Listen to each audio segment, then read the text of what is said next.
more especially in Witbank Hospital. This is shown by a number of children dying at the hands of nurses who doesn't honor their oath to save life, but they allow their emotions to lead them into temptation of killing, and the CEO ordering illegal exhumation. Honourable Speaker, this department is engulfed by all controversy. If it is not Temba Hospital that is without water, food and clean linen, it is Rob Feverega that has no toilet for women in labor and their ward, which is in disgrace.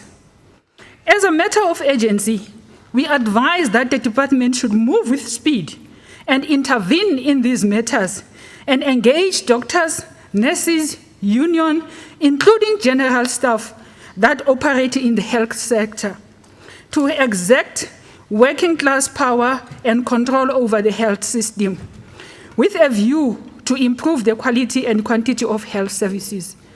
I thank you, Honourable Speaker.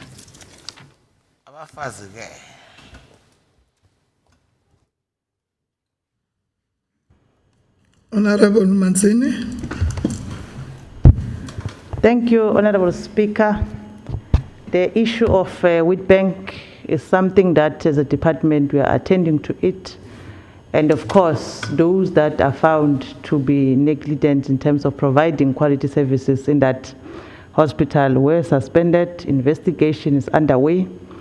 The issue of Temba Hospital, it was the issue of Mbombela as a municipality without water. And the borehole that we are using as a backup could not provide enough water for the whole hospital because it's a backup and it ran for a long time. It took longer than it was supposed to. But we are working with the municipality to assist us when they are having challenges of water in that municipalities. The issue of Rob Ferreira, I went there personally.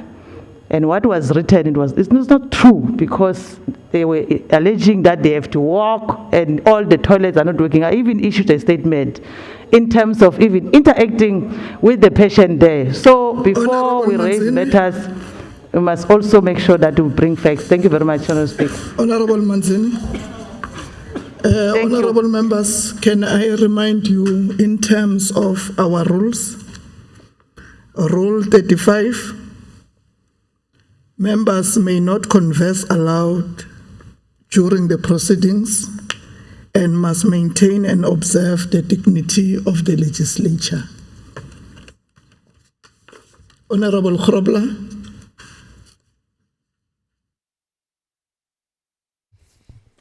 Thank you, Honourable Speaker. I rise to deliver a member statement on behalf of the Democratic Alliance.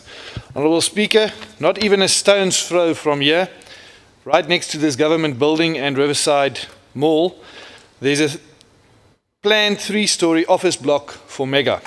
It's been abandoned just 2 years after it started, and now it stands there as a deserted skeleton of a building. Honourable Speaker, Mega has a property and development program which is geared to build and maintain a property portfolio that can firstly generate income, secondly help to achieve organizational stability, and thirdly facilitate employment creation. Like most other programs of Mega, this one is clearly not functional. Honourable Speaker, can the MEC elaborate as to why this project has been abandoned, at what cost, and what's Mega's plan to ensure that this building is completed in the future? I thank you. Honourable Mkhatshwa. Thank you, Honourable Speaker. My greetings to you and all honourable members. Well, just yesterday, Honourable Speaker, I had a meeting with the management of Mega, trying to look, amongst others, the challenges that are confronted by Mega, and the issue of the property portfolio was also on the table. What I can say now is that there are indeed plans in progress. As we have said, that the turnaround strategy that has been developed, it's being implemented now. And I'm confident that Mega will be able to turn around and respond as to the mandate that is expected from Mega. Thank you, Honourable Speaker. Honourable Hlophe.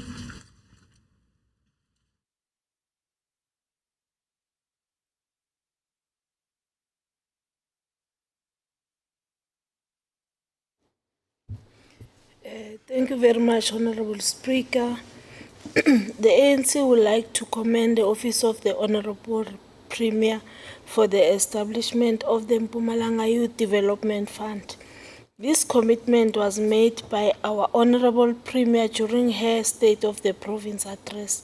This fund will assist the youth to establish businesses, expansion of the existing and viability of businesses that struggle, will also provide business skills development and mentorship, and provide business development support, which will ensure access to market and government-initiated opportunities. The Mpumalanga Youth Development Fund will be implemented over a pilot phase of 3 years and stand as a grant to deserving and qualifying youth between the ages of 15 and 35. Honourable Speaker, this initiative will empower the youth of the province and further open job opportunities that will improve the lives of youth in Mpumalanga. Thank you, Honourable Speaker.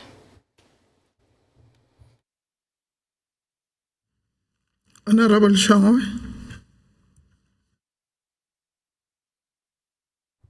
Siyabonga somlomo sibonge kumhlonishwa. Nathi sijabula kakhulu esikiyo icabinet yakhe undunankulu ngale initiative kanye nama-member alesishayamithetho nabo bonke baholi baseMpumalanga, ngoba siyazi ukuthi abantu abasha bayilikusasa lethu. Uma u-investa ebantwini abasha usuke investa in the future. So ke sijabula kakhulu, siyabonga ndunankulu, nathi sishaya izandla. Kuphela esikucelayo ukuthi laba ekufanele ba-implemente le decision nale initiative, ama-officials, they must make sure ukuthi they implement this view to the latter, so that tomorrow we don't come here back again and ask other questions around the issue of youth funding. Thank you very much. Honourable Weber.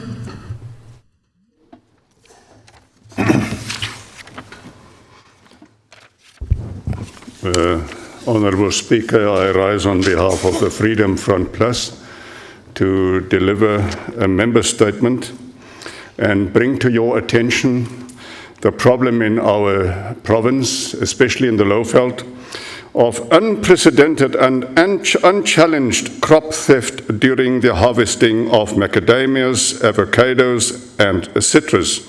And this is taking place now. The value of these commodities often exceeding the value of transit robbery heists, and criminal elements are prepared to shoot and kill security guards and landowners who are forced to defend their crops due to a lack of police presence on the ground. These syndicates have become sharecroppers in the fullest sense of the word. The estimated losses to the local economy is approximately 340 million rand per year due to crop theft. The South African Police Service are required to react, but mostly cannot, because they are often without vehicles for weeks and months at a time. The Freedom Front Plus requests an investigation into resource allocation and that police stations are upgraded accordingly, and that farmers who need the SAP's supports received it as a matter of urgency. I thank you, Honourable Speaker. Honourable Shangwe. Siyabonga somlomo, sibonge nesishukumiso esiphakamiswa ngumhlonishwa uWeber. Njenge department kusiphatha kabi kakhulu uma ngabe kukhona any sector ehlukumezekayo eMpumalanga. Kungaba ngama farmers, kungaba noma abafama ngani, noma inkomo Elothenje for an example, ama-farmers akhona cela meeting nami ukuthi ke siyohlala phansi sikhulume sibuke ukutshontshwa kwenkomo around that particular area. Each and every area nayo inomkhuhlane wakhona. Uma ngaba kutshalwa imakademia kukhona abatshalo abatshontsha imakademia. Bangabe kutshontsha ummbila kuhlanyela ummbila kukhona abatshontsha ummbila. So together namaphoyisa nawo onke ama stakeholders ne general security cluster, we will sit down, look at this particular matter, and also appeal Babu Web through you speak. Ukuthi ama-farmers awasebenzisane nabahlali nabasebenzi babo, so that i-first line of defense yabo kuba yilabasebenzi nabahlali balapha emaplazini. Siyabonga.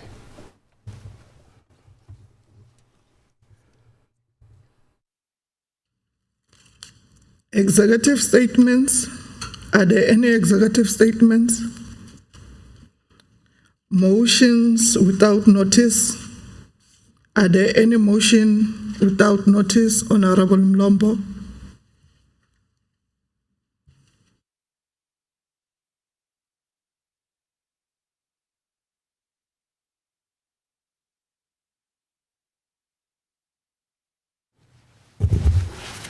Good morning to you, Honourable Speaker, to the Honourable Premier, and to Honourable members.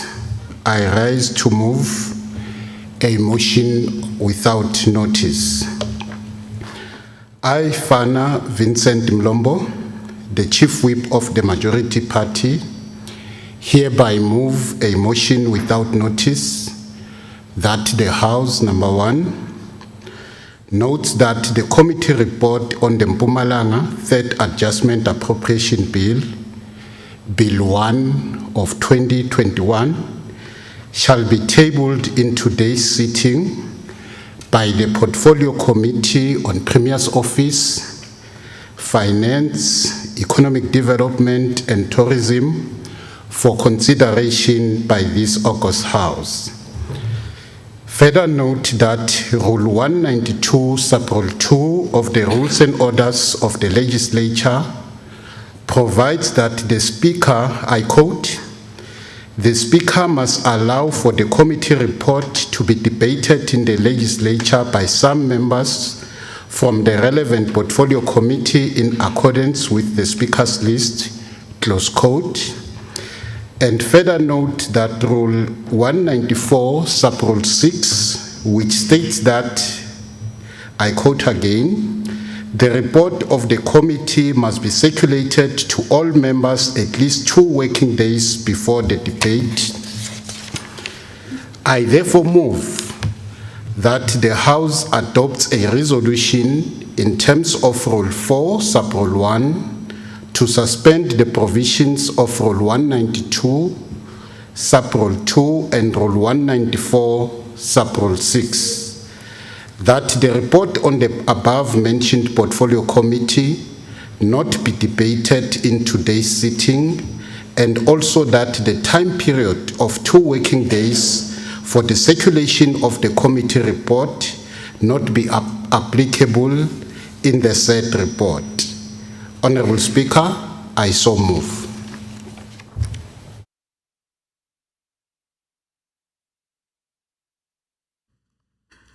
The question before the House is whether we agree to adopt the motion agreed to. As so agreed. Are there any motions without notice, Honourable Makarenge?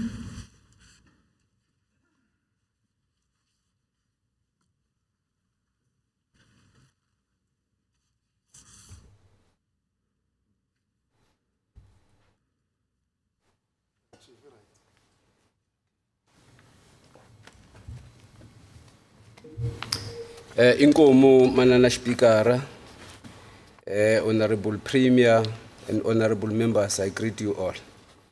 Honourable Speaker, I rise to move a motion without notice on behalf of the ANC to commend the city of Mbombela local municipality under the stewardship of the Executive Mayor, Councillor Matonsi, for purchasing 14 brand new vehicles. The service delivery vehicles will expedite the delivery of much needed services to the city's communities. Noting that during the symbolic handover of the vehicles, the executive mayor confirmed that the vehicles will be mostly used by its plumbers to enable them to do their work with ease. The intention of procuring this fleet is to ensure the municipality delivery quality and clean water to all people. Further noting that before this, the plumbers found it difficult to travel and move around the certain communities due to lack of tools. But now they will be able to drive around with ease while bringing services to the people. The vehicle cost the city about 8 million and fitted with tracking devices to ensure that they are not abused but used only for the purpose of serving the city of Mbombela local municipality communities. It is against this backdrop that the ANC impressed upon this House to appreciate the intervention by the city of Mbombela local municipality in expediting service delivery. I so move. The question before the House is whether we agree to adopt the motion agreed to. As so agreed. Honourable Sithole. Thank you, Honourable Speaker. I rise to deliver a motion without notice on behalf of the DA, noting, Honourable Speaker, that it is now 4 months that the lifts at Standerton Hospital has been completely out of order and not working. Further noting that theatre at this hospital is at 2nd floor and surgical is at 4th floor. Honourable Speaker, this forces doctors to either carry critical patients on their backs up and down the stairs. Critical and emergency patients are forced to go up and down the stairs because they have no choice. The lifts are not working. Honourable Speaker, again, a woman who is about to give birth through a C-section is in distress already, yet she is forced to walk herself up and down the stairs to surgery. A woman experiencing an emergency ectopic pregnancy must get herself to theatre through the stairs and a day later walk down the stairs again after the operation because the lifts are not working. This is not normal, and these are facts. Honourable Speaker, the hospital has run out of theatre clothing. Patients are just wrapped in a cloth to walk down the stairs, up and down, naked, invading their dignity, invading their human rights, and their right to be respected. I therefore move that this House agree that the lifts at Standerton Hospital must be fixed or replaced with immediate effect. I further move that Standerton Hospital be provided with theatre clothing with immediate effect to restore patients' dignity. I thank you. The question before the House is whether we agree to adopt the motion agreed to. As so agreed. Are there any motions without notice? Honourable Lachminarain.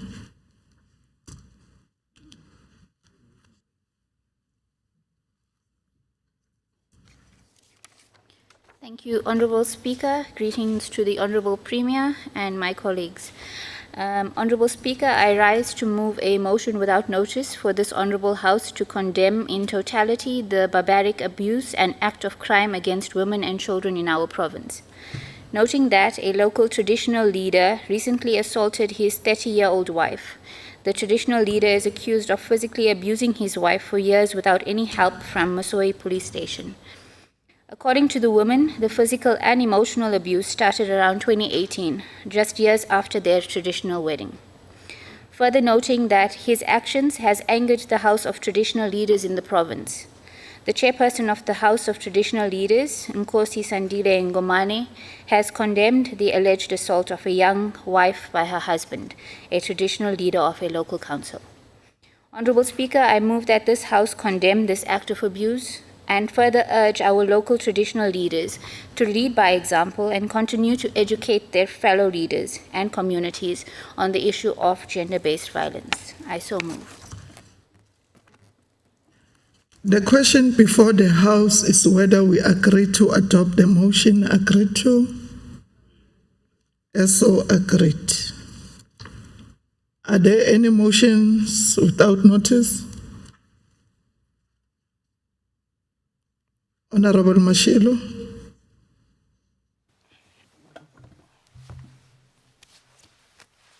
And Speaker, greetings to your good self, the Honourable Premier and the House at large.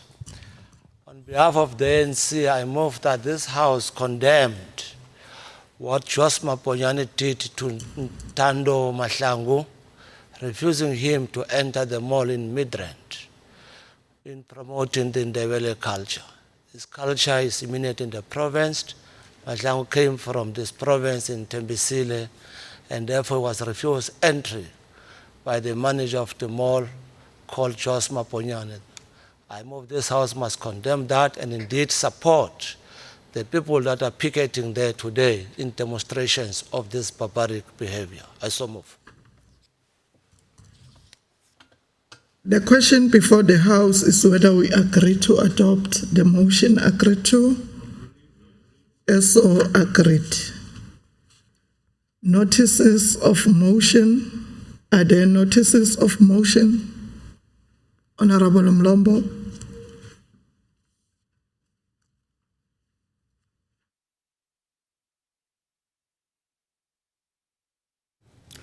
Honourable Speaker, thank you very much. Honourable Speaker, I rise to table a notice of motion for debate in the next sitting of the legislature in terms of Rule 84, Sub-Rule 1A of the Rules and Orders of the House, noting that the ANC-led government, as inspired by the dictates of the Freedom Charter called in 1955, quote, "The doors of learning and culture shall be opened for all," close quote. The ANC government has built state-of-the-art boarding schools in Mpumalanga, which has replaced farm schools and thereby opening doors for quality learning for many children of farm workers, of farm dwellers, and children of people living in poor condition. I therefore move that in the next sitting of the House debate and give appraisal on the following: the positive impact that the boarding schools in the province are making towards the delivery of quality and accessible education in the province.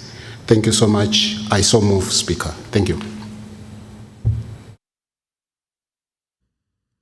The motion is noted and will be dealt with accordingly.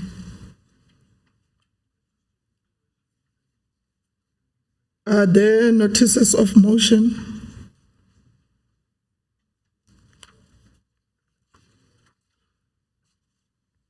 Formal motions. I am informed that there are no formal motions. We'll now proceed with the orders of the day. The Secretary shall read the first order of the day. Order number 1, snap debate on Human Rights Day.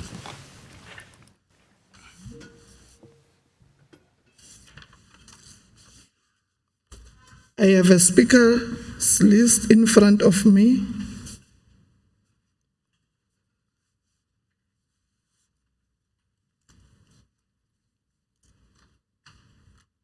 I am informed that the Honourable Mlombo will replace Honourable Nchalinchali. Honourable Mlombo, 4 minutes.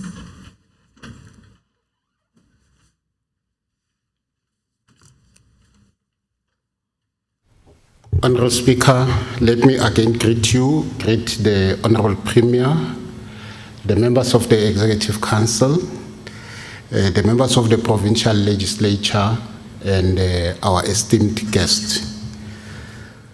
Honourable Speaker, we are celebrating Human Rights Day,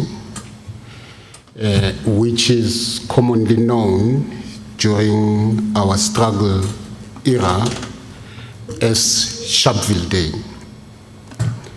We celebrate this day in 2021 when we are engulfed and confronted by COVID-19, which has in fact denied millions of South Africans their freedom to celebrate Human Rights Day. Millions of South Africans today have perished before they could see this day. Millions of South Africans are locked in hospitals and cannot celebrate this day. Millions of South Africans have been directly or indirectly affected by the negative impact of COVID-19 and therefore cannot enjoy this day with dignity. But Honourable Speaker, what is the meaning of Human Rights Day to ourselves as representatives of the people who have been elected to serve the people of Mpumalanga?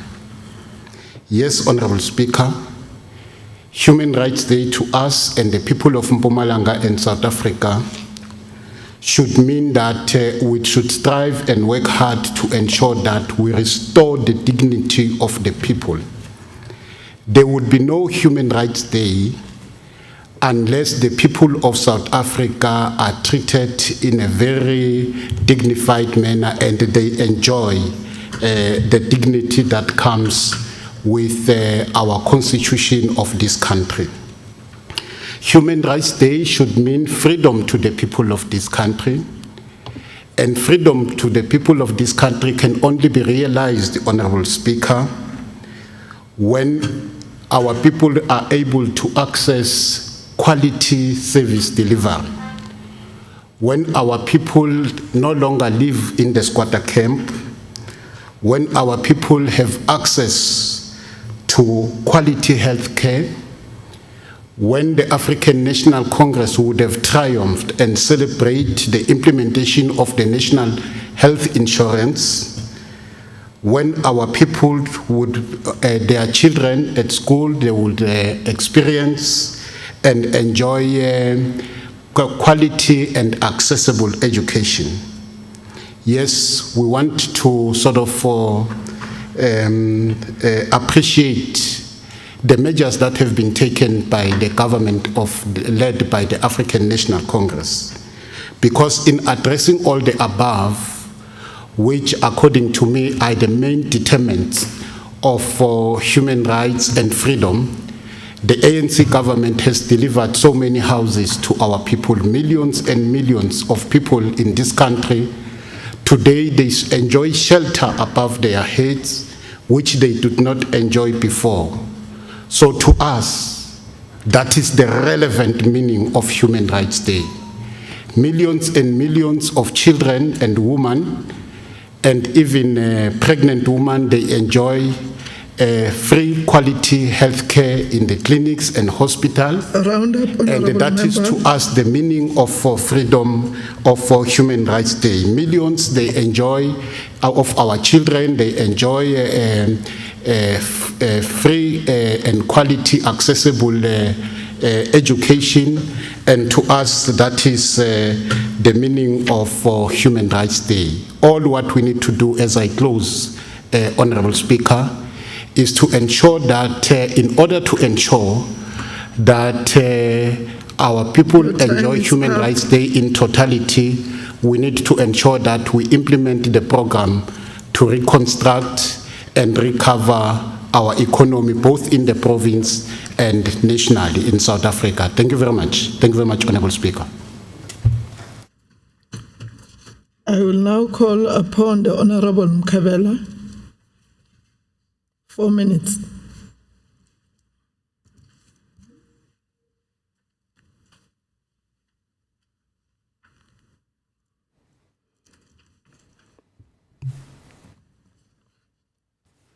Honourable Speaker, Deputy Speaker, Honourable Premier, Mrs. Refilwe Mtsweni-Tsipane, members of the Executive Council, Leader of the Official Opposition, Honourable MC Sedibe, Honourable members and the EFF detachment, Namipushela.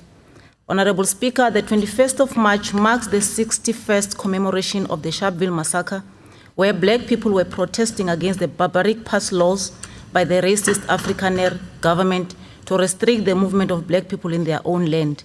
And in retaliation, the police shot and killed 69 of the protesters and wounded over 180. Honourable Speaker, I stand here today nearly 27 years after the attainment of the so-called political freedom, which is nothing but a disgrace to the people of this country and of Mpumalanga in particular. And the EFF is on record demanding that the 21st of March be called the Sharpeville Day and nothing else.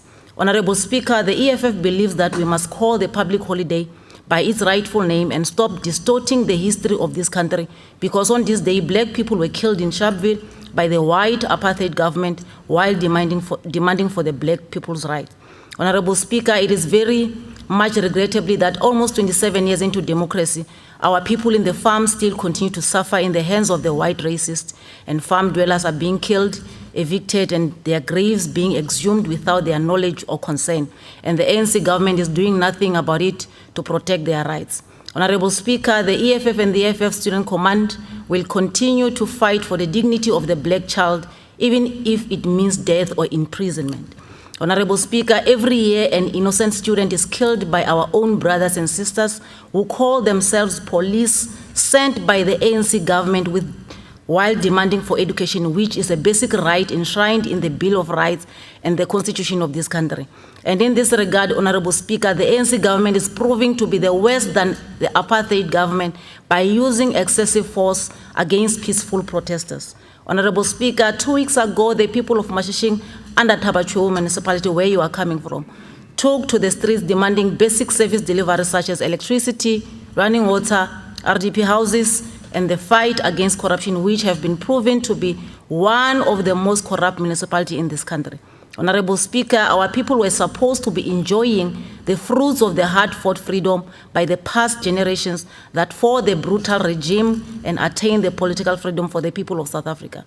Honourable Speaker, the EFF will continue to fight until the economic freedom is attained, and there cannot be the rights for the poor or the rich, but equal human rights. As I conclude, Honourable Speaker, we demand justice and equal rights for the people of South Africa. Nakens. Honourable Mashilo. Very Honourable MC.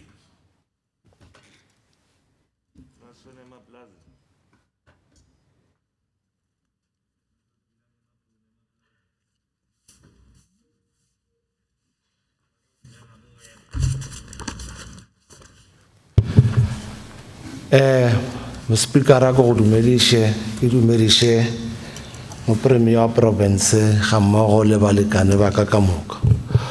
Well, Speaker, this takes a great pride for the ANC government to celebrate this day of the 21st of March, which indeed we all know how this day came. It came after the massacre of Sharpeville. But I must indicate, Honourable Speaker, it is not only the Sharpeville people who died out of the brutality of the apartheid. People died across this country, all over, because the fight against apartheid was carried by all of us, I mean the revolutionists. ANC carried this battle in exiles, in the camps, and indeed everywhere. All these people, they remain a human being, irrespective. Hence, it is these reasons the ANC declared this day as a Human Rights Day to indeed cover all of us that were not in the Sharpeville, but equally have participated in the struggle. It is in this context that all of us were enjoying the rights today, because the ANC make it sure that we entrenched the rights of individual, the rights of a human being in the Constitution. We enjoy all these rights to speak, to insult, to protest, because the ANC made it sure that these rights are entrenched in the Constitution. Indeed, it was not there. It was just the roles of the opposition or of the apartheid government that did that. Indeed, it's why we as well support, and we're happy this House supported Thando Mahlangu, whom his rights were undermined by one of the South African in the mall by just wearing a traditional culture, is in the bed. This is our culture which all of us must be proud of and must wear. Ukuvunula, some of us don't know ukuvunula kuyini. It happens to all of us, and that right is entrenched in the Constitution, is entrenched by this government. The right to protest, Honourable Speaker, is what we have put in the NC. But at the same time, what we must not do is to infringe in other people's rights as we protest. We must all condemn any damage, any burning of any properties because it belongs to others, that they might not protest at that time, but they've got the right as well to do that. The NC has discouraged all the times people who burn the community hall, burn the libraries, burn the tar roads, that has got nothing to do with the problems that are faced by those who are aggrieved. But indeed, we must confront the challenges that we want to happen that day. Because after we got the clinic, got the school, get whatever services, we still need what we have burned. We shall not have money to do that. Hence, the ANC support this program of human rights in the manner it's run, and all of us, let's do like that. Thank you very much, Speaker. Yabong. Honourable Khrovia Morgan. 3 minutes.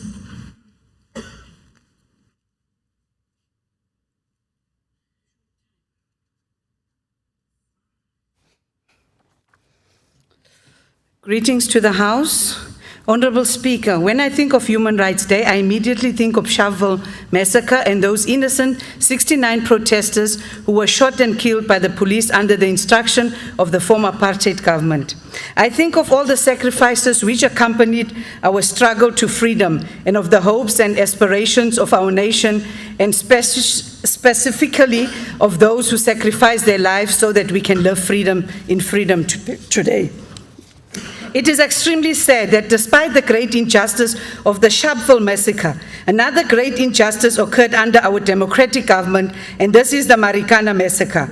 Under our democratic government, 34 minors were mercilessly killed by the hands of the South African Police Services on the 16th of August 2012. It is 9 years later, and these families are still awaiting closure. It is extremely sad that despite these injustices, a man who was escaping from police in Komatipoort was rammed by a police vehicle after being wanted on charges of drinking in public in August 2019. It is sad that police officials are made blasphemous remarks whilst arresting Muslim worshippers at the mosque in Imbuzini during the lockdown. Honourable Speaker, we have a world-renowned constitution, but what of it when the majority of the residents of this province do not benefit from it? What of this constitution when residents of Victor Kanye and Governor Mbeki local municipalities had no water because of their municipalities' inability to pay rent water, or of the people in Bushbuckridge, JS Maroka and Tembisile who also have no water? Honourable Speaker, the only way in which we can commemorate and honour those who fought for our freedom and those who sacrificed their lives is if we improve the lives of all our residents in the province, and if we live up to the constitution of our country. Because it was this constitution which contained the hopes, values, and aspirations of all those who were involved in our struggle. I thank you.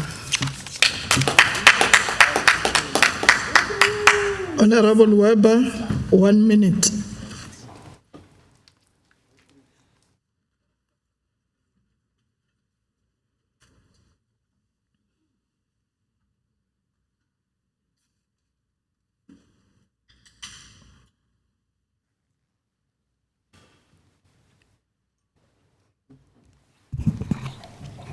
Honourable Speaker, most of the time it is governments committing human rights violations. But it's also governments who are in a position to rectify the wrongs of the past, to rectify the human rights violations that were committed by previous governments. But these governments will always be tempted into new violations in order to rectify the wrongs of the past, to commit new human rights violations. And I want to make it completely clear that we must guard against that problem. I thank you, Madam Speaker. Honourable Shiba, 4 minutes.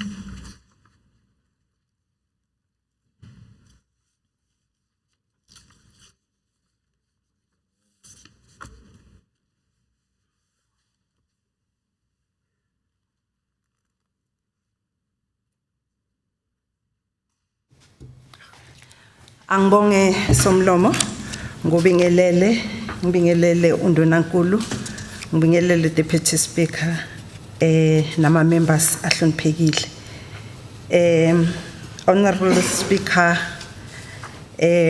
allow me to nail my color to the mast on the concept of human rights that through the struggle of many selfless leaders before us was eventually recognized as a special calendar day to be commemorated in the history of this country.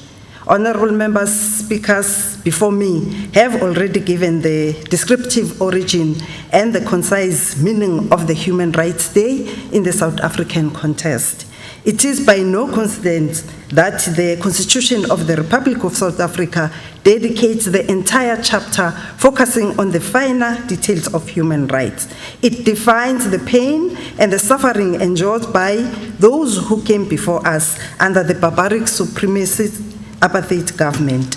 The evolution of the event of the 21st of March 1961 in Sharpeville was actually the culmination of the structured resistance by various sectors of our society who could not sit back and enjoy the brutality of the racist apartheid regime in spite of the 69 innocent civilians who were brutally murdered and many more who were injured by the day of struggle for freedom and dignity never succumbed. Honourable Speaker, what was said by Honourable Mkhabela, March at Tabatsheu was because of the executive mayor was implementing the credit control policy, was not about services, because people must be encouraged to pay their services so that the municipality can also be able to pay your rent, water, the amount that they are owing. Marches are allowed, but destroying property will not be tolerated, and we are condemning that. Honourable Weber, what we have said, that is why this legislature is being tasked to amend some of the acts that was enacted by the apartheid regime. During the heightened confrontation in the late 80s, Mama Winnie Madikizela, who was always in the thick of the struggle, referring to the security forces, said, they know, I quote, they know only one language, the language of the Caspers. We have no arms, but we continue to fight our freedom, close quote. People like her and many others chose to confront the system rather than to enjoy the perpetual trampling of their rights. Honourable Speaker, this year we commemorate this day in the year of the African National Congress has declared the year of Charlotte Maxeke, one of the women who played a significant role in the collective struggle for the liberation of this country. Charlotte Maxeke, as early as 1930s, led the march against the passes for women in Bloemfontein. She also helped establish the Industrial and Commercial Workers Union that challenged the low wages and the general abuse of women in industries. She crisscrossed the country and the world, focusing on the right to vote for women, youth, and education. So the matter of human rights is an age-old struggle. Let us emulate these women of fortitude. We are proud to have rights because of them. Senze izinto ngokuziqhenya ngoba sikhuluma ngesithunzi somuntu wesifazane, asiqhubeke la bagcine khona, because we are proud to be women. As I conclude, Honourable Speaker, the right to safety and security, the right to freedom and association are still a dream for many women who are victims of brutality by their partners or persons close to them. No matter how much we commemorate the day, as long as women are still victims of gender-based violence as it is currently, this commemoration will be nothing but a mystery to Chota and pain to them. Thank you very much, Honourable Speaker. That concludes the debate on Human Rights Day. The Secretary shall read the second order of the day.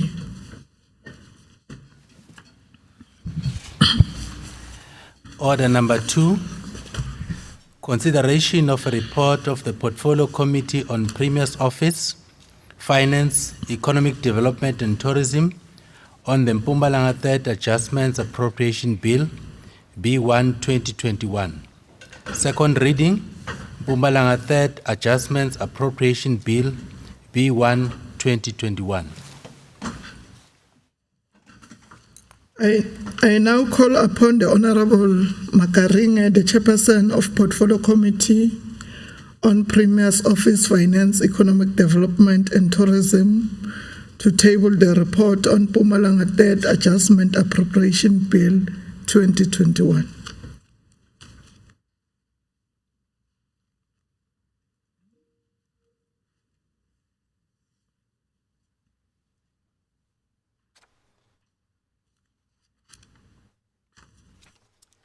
Inkomu manana speaker ni me hale mahlweni ku yimela committee tani mtshamo wa xitulu uta kombela yindlo ku yi pfumelelana na nkavelo lowu u nga endliwa ka tindzawulo ta Mpumalanga government. Inkomu. I am informed that there is no debate on this report. I shall now go vote by vote in compliance with the Rule 192. Vote 1, Office of the Premier, Adjusted Budget 2020-2021. The budget of the Office of the Premier decreases from 302.6 million to 237.6 million. Those who says yes, they must show by raising their hands.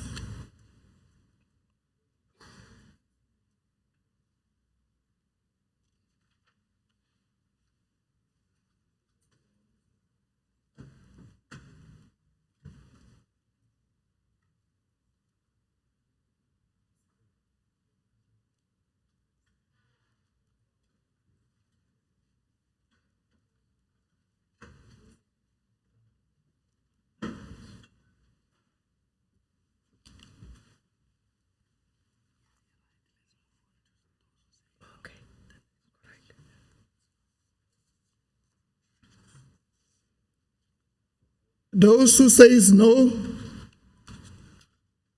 they must show by raising their hands.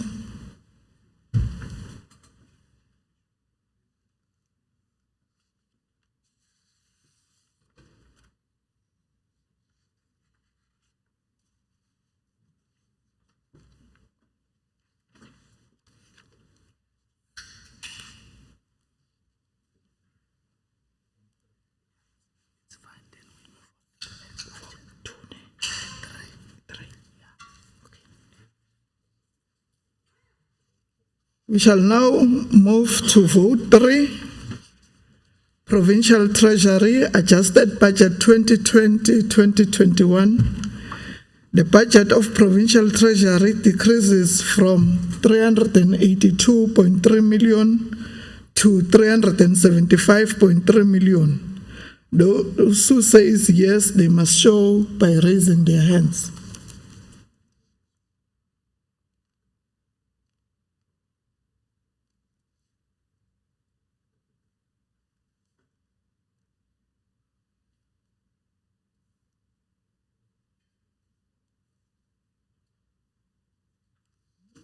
Those who says no,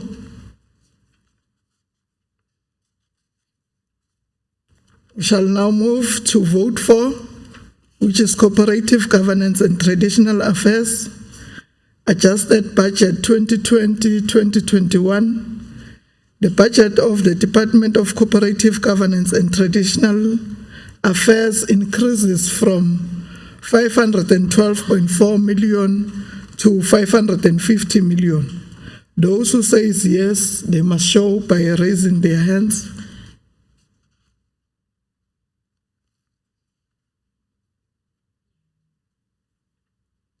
Those who say no,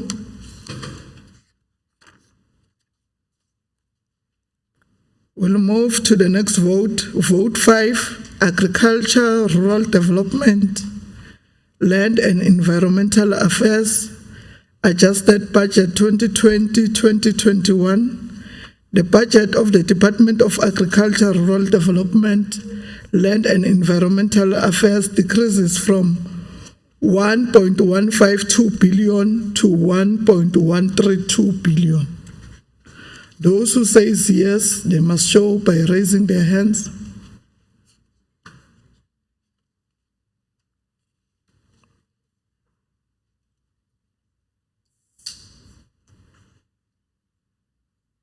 Those who say no,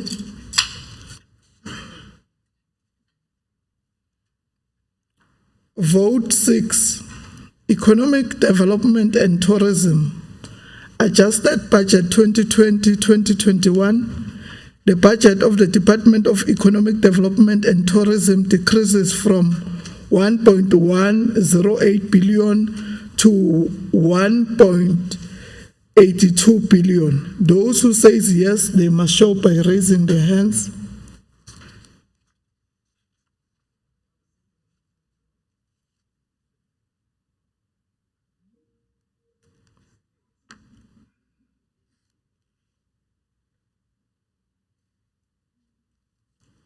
Those who say no, they must show by raising their hands.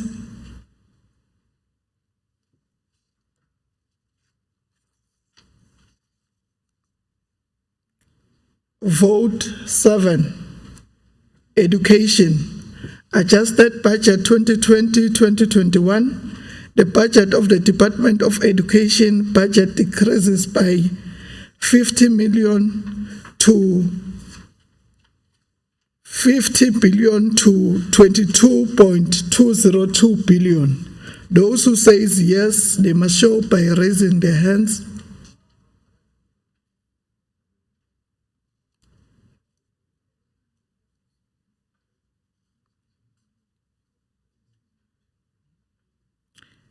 The budget of the Department of Education budget decreased by 50 million to 22.202 billion. Those who say yes, they must show by raise their hands.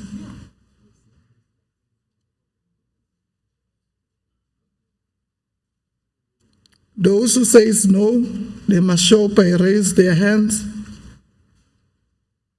Vote 8, Public Works, Roads and Transport, Adjusted Budget 2020-2021. The budget of the Department of Public Works, Roads and Transport decreases from 4.697 billion to 4.627 billion. Those who say yes, they must show by raise their hands. Those who say no,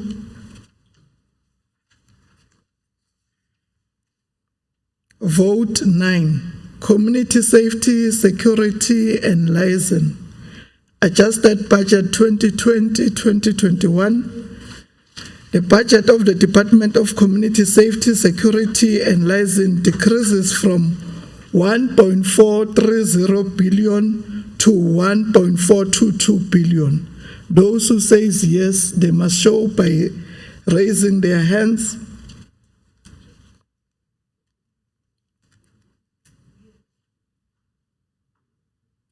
Those who say no,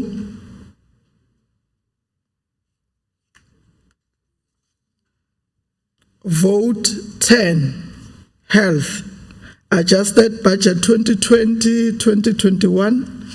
The budget of the Department of Health decreases from 16.154 billion to 16.004 billion. Those who say yes, they must show by raising their hands.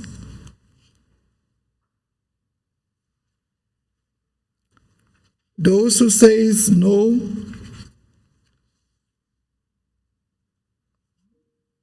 vote 11. Culture, Sport and Recreation. Adjusted budget 2020-2021. The budget of the Department of Culture, Sport and Recreation decreases from 514 million to 459 million. Those who say yes, they must show by raising their hands.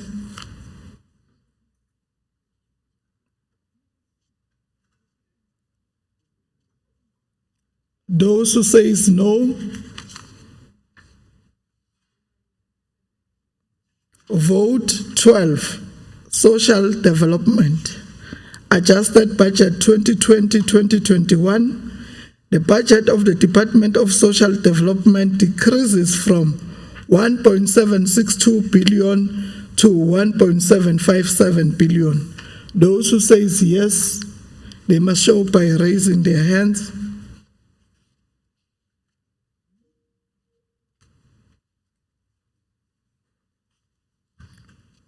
Those who say no,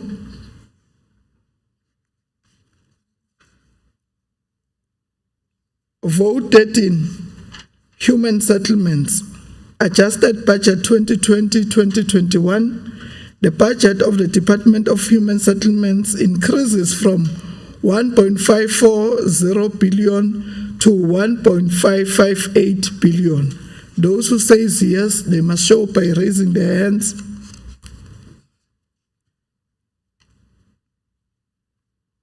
Those who say no,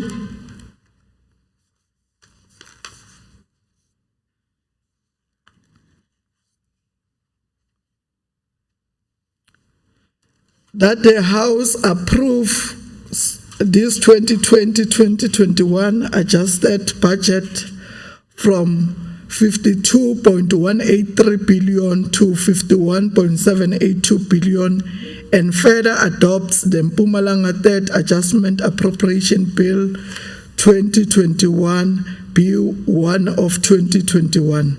Those who say yes, they must show by raising their hands.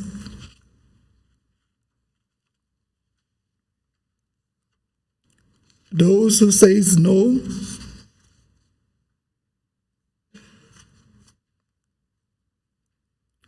furthermore, do we agree to adopt the report of the Portfolio Committee on Premier's Office, Finance, Economic Development and Tourism as tabled by Honourable Makaringe? Agreed to? As so agreed. The Secretary shall read the third order of the day. Order number 3, third reading, short title, Mpumalanga Third Adjustments Appropriation Act 2021.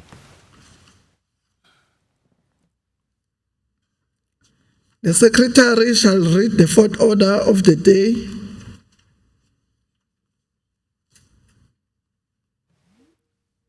Order number 4, questions for oral reply to the Honourable Premier. I have a question paper in front of me with questions for oral reply to the Premier. I am informed that the question paper was duly circulated to all members of the legislature. We will now proceed to the questions for oral reply. The Honourable Premier, over to you.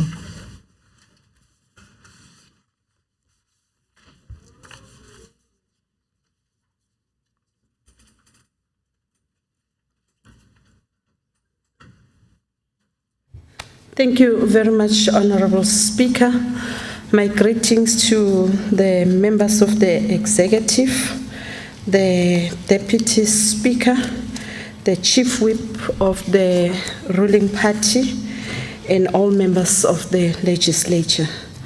Honourable Speaker, the first question is from Honourable Sidibe from EFF. It reads thus. Honourable Premier, in your 2019 State of the Province address, you announced that your office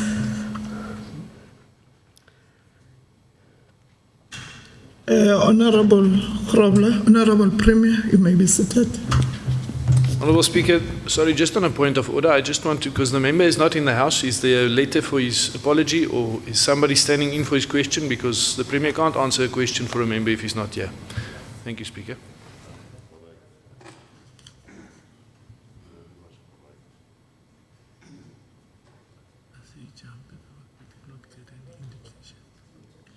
Thank you very much. We did not get any indication from Honourable Sidibe. Honourable Premier, you can proceed to the next question.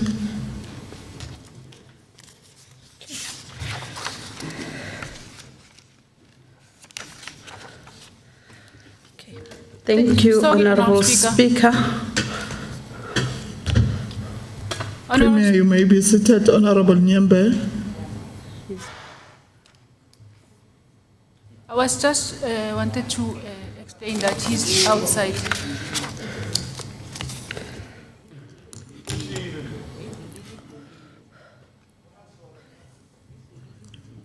Thank you, honourable members.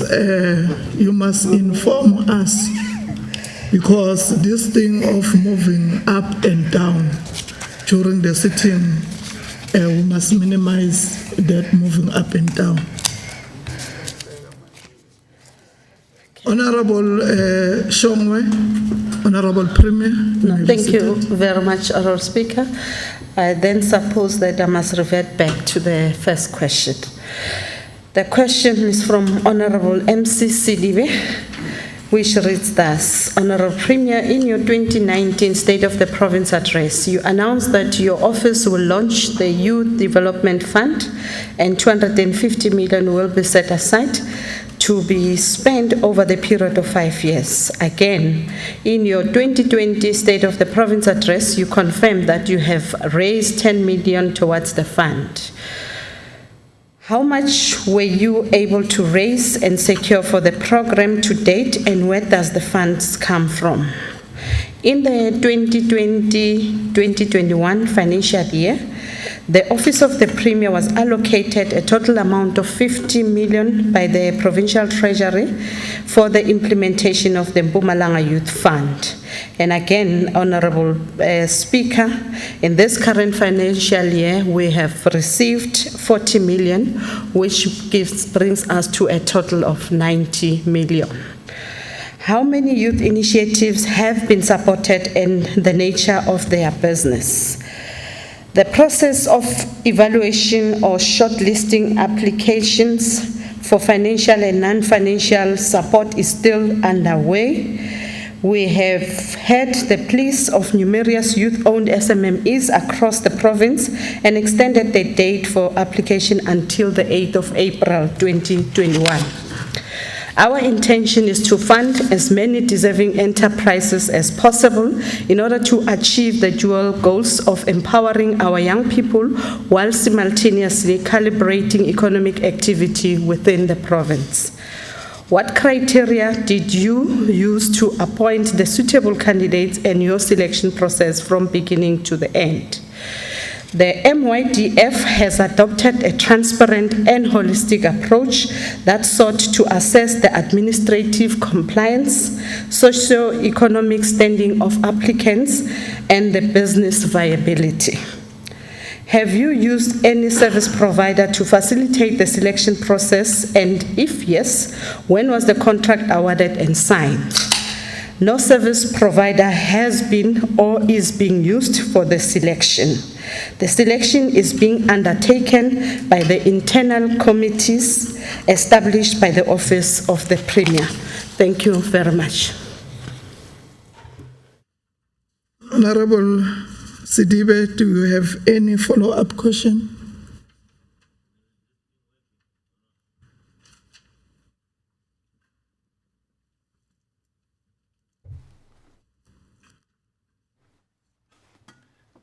Okay, thank you, Honourable Speaker, Honourable Premier.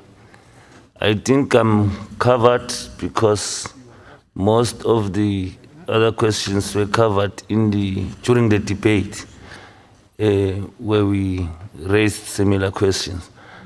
And what is new to me is the non-financial support, because I thought it's only a financial support because it speaks about a youth development fund. So I didn't know, or I was not aware about the other element of non-financial support. Maybe if the Premier can clarify that, how? Because I know it to be a function of CEDA. Thank you. Honourable Premier. Thank you very much, Honourable Speaker. As the Honourable Sidibe is indicating, indeed, we've covered quite extensively and very broadly during the SOPA and the debate, and we did touch on the non-financial aspect of it as well. The non-financial aspect precisely speaks to the training, the mentoring processes that those young people had to undergo. Remember, we can invest, and that investment, it ends up going down the drain simply because of they may not necessarily have the necessary skills in terms of finances and also managing their businesses. And indeed, you are correct. We will be partnering with CETAs to assist us to develop the skills and capacitate those youth to ensure that there is sustainability in their businesses that they endeavor to start. Thanks, Honourable Speaker. Are there follow-up questions from other members? Honourable Honourable. Thank you, Honourable Speaker. Honourable Premier, you mentioned now the CETAs. I was under the impression that it was the LED committees in local municipalities that, that handled this fund. But what I want to ask you is, you spoke about the internal selection panel. Who is the internal selection panel, and what criteria do they use for the distribution? So you spoke about the CEDAs. I thought it was the LED committees, and now you spoke about the internal selection panel as well. If you can just give clarity on that, please. Honourable Premier. Thanks, Honourable Speaker. The CETA part of it, it comes on the aspect of training. That's where we will go and sort assistance in that regard. The internal capacity that we have, we will be utilizing our inside institutions, be it the Office of the Premier and MEGA, because they have the necessary skill and what it takes to make sure that we select viable and sustainable companies amongst the applicants, so that there is sustenance moving forward. We don't want to invest in a company that after a year it's no more. So we just need to make sure that those companies that are selected, there is a potential for growth and job opportunities as well. So we would be heavily relying in particular on our internal capacity to make sure that we don't allow the third party to make those determinations, because it comes at the cost, it's not cheap. So that will then affect adversely the number of beneficiation insofar as the allocation is concerned. And you are correct, Honourable Honourable. We are indeed working with municipalities to make sure that within the LED component, they know within the communities where they live, where are the potential prospective companies that might yield the positive outcome we sought to achieve.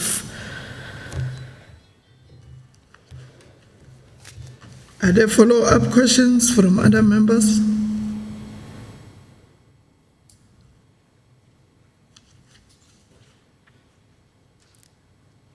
Honourable Premier, you can proceed. Thank you very much, Honourable Speaker. The next question is from Honourable F.V. Mlombo.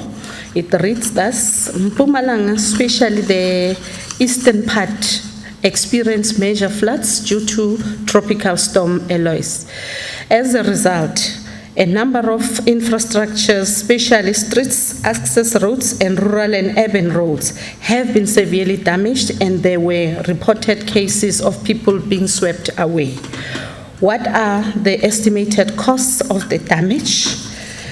Honourable Speaker, maybe I must start off by sending our message of condolences to the families that have lost their loved ones as a result of these tropical storms that we have endured within the province. Re rata hore a moya wa bona o robale ka kgotso. Responding to the question that has been asked, the preliminary provincial estimated cost of damages is 1.3 billion. It should be noted that the technical engineering task team of engineers has been assigned by the province throughout the 3 affected districts to verify these estimations, and they are currently on site working with our district municipalities through the district development model that we have. Has the office engaged the affected municipalities? Honourable Speaker, immediately after the warning on the tropical storm was received by the province from the National Disaster Management Centre, the province activated its Joint Operation Committee, which includes the province, the districts, and local municipalities to coordinate all immediate response actions and to conduct damage assessment. Furthermore, the Disaster Management Political Committee was activated by COPTA, where all executive mayors represented their municipalities regarding issues of preparedness and response actions, and to activate disaster management contingency plans. Are there any financial interventions currently underway from the provincial and or national government in order to address the damage caused? The Provincial Executive Council has considered the need to reprioritize the provincial budget with the aim of funding urgent immediate pressures emanating from the state of disaster in the province.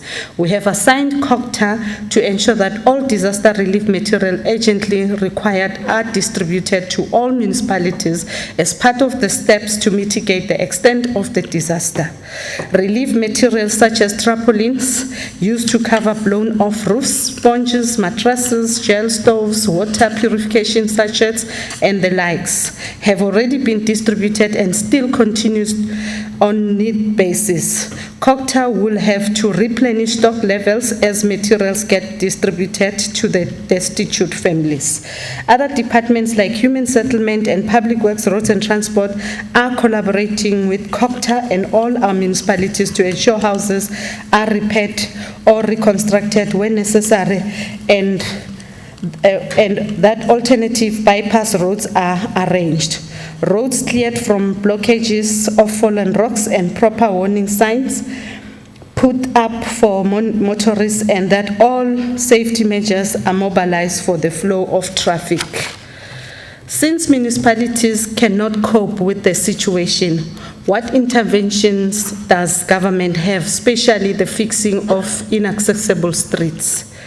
As indicated before, Honourable Speaker, the Provincial Treasury will be considering the reprioritization of budget to assist with co-funding some of the immediate intervention required.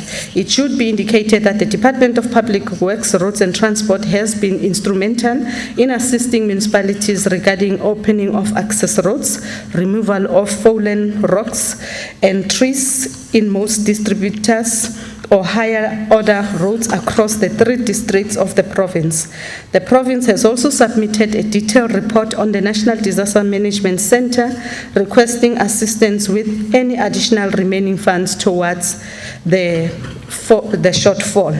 However, we also need to indicate in this House that as the province, we have since made available 200 million specifically dedicated for this project.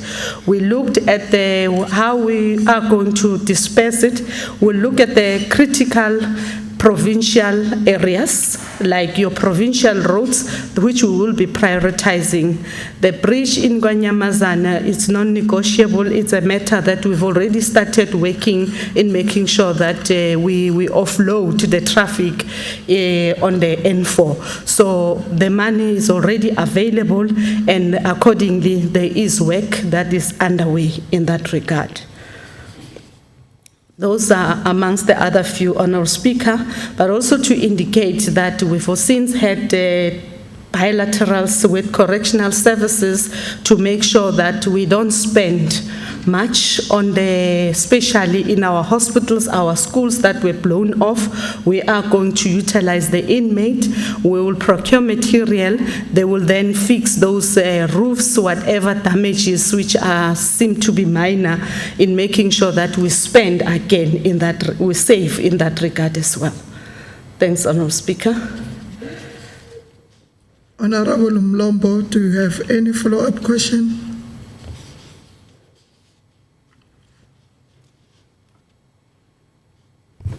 Thank you very much, Honourable Speaker, and let's appreciate the response from the Honourable Premier. Look, we have received, I have seen a communique released by the Mbombela municipality that people or the communities around the province have started building their own unsafe bridges. And mostly those bridges, we run a risk of being used by school children when they go to school. My question to the Honourable Premier is whether she's aware of such, and if she's not aware of such, can we appeal that through the Honourable Premier, the responsible department takes care of that situation, because should it continue, we run a risk of losing school children, because those bridges are not safe. Obviously, they will fall, get injured, or the worst, they can possibly die. Thank you. Honourable Premier. Honourable Speaker, we are aware of some other initiatives that are done by our community members, and we have since engaged with them that they must desist from doing that. As I have indicated that we have allocated money so that we prioritize those critical areas, and our engineers, as we speak, they are down, they are on the field. They're distributed in accordance with our district to make sure that those pertinent agent issues that need to be addressed, they are indeed dealt with. Because if we were to say, let's wait for a National Disaster Relief Fund, we will be taking more time. We know that that is the competency, money will be coming from them. But unfortunately, in the situation in which we find ourselves, we had to be proactive in making sure that we improvise, and later on we will reprioritize. Hence, we are saying that we are doing that in collaboration with our districts, and I'm happy our municipalities as well. Out of the little that they have already come forth to pledge, they've made provision for funding as well to make sure that we augment on the current allocation that we have made, we have provided, so that we try and expedite in accordance with the priorities. We do have a clear program of action as to where do we start, what is imminent and urgent at this point in time.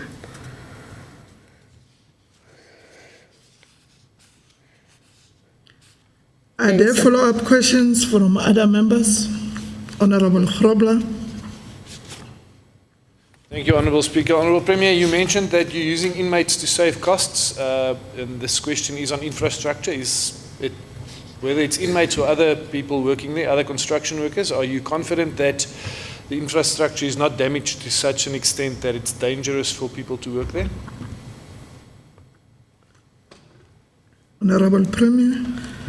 Well, where we are, we have done an analysis. which will indicate the major damages, the medium damages, and the minor damages.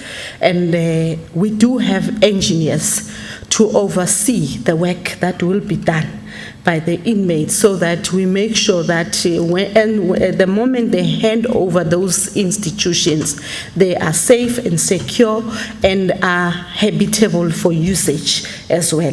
So we can only do that through the accredited engineers to make sure that they are properly certified and signed off at the end of the day.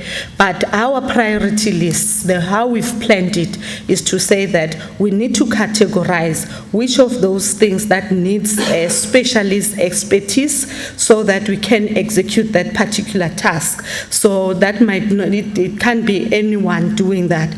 But there are those that indeed are very confident to say that instead of getting contractors that will charge us exorbitant amounts, why don't we use that which is at our disposal and we save money that could have been expanded on what is needed the most at the time. So we're also trying to be creative and also to save funds where possible, because our financial situation at this point in time is quite constrained.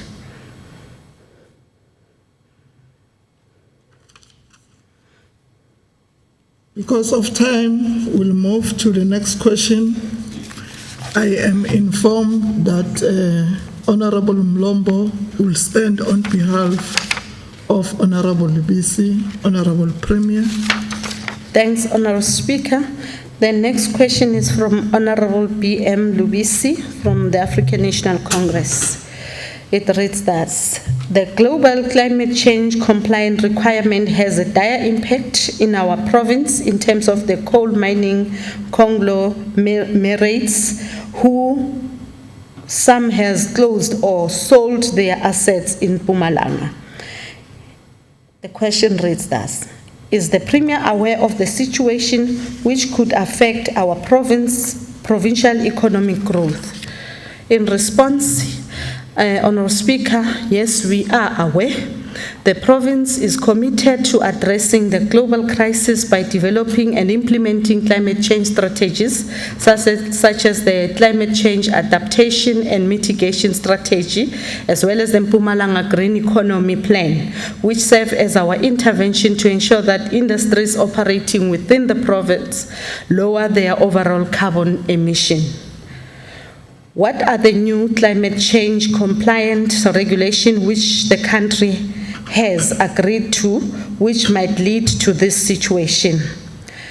The provincial response through our climate change adaptation and mitigation strategy, as well as our green economy plan, have been developed to respond to the Paris Agreement under the United Nations Framework Convention on Climate Change and the South African National Climate Change Response Policy of 2011.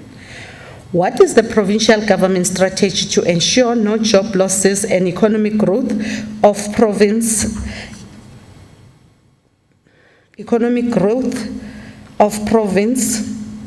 is not affected by this situation? In response, the province is implementing the Mpumalanga Green Economy Development Plan, which seeks to implement projects that reduce greenhouse gases, promotes renewable energy, and creating jobs. The next question is, what are the new business alternatives to carbon emission coal mining, which could lead to new mining solutions to Mpumalanga? In response, Honourable Speaker, burning of fossil fuel is still a major contributor and a reliable source of electricity generation for the country, which is mainly generated within the province as the main hub for power coal-fired stations and coal mining. The province therefore aims to be a leader in creating innovations and mitigate and reduce greenhouse gases caused by burning of coal. The Mpumalanga Green Economy and Just Transition transition plan has outlined a number of business initiatives to be implemented that seeks to promote renewable energy projects involving the cogeneration plant, which is integrated with a sawmill and producing renewable electricity as follows: renewable energy, biogas manufacturing, agro-processing, and biomass. Thank you very much, Honourable Speaker. Honourable Mlombo, do you have any follow-up question? No, thank you, Honourable Speaker. I think the response was very comprehensive and detailed. Thank you. Are there follow-up questions from other members?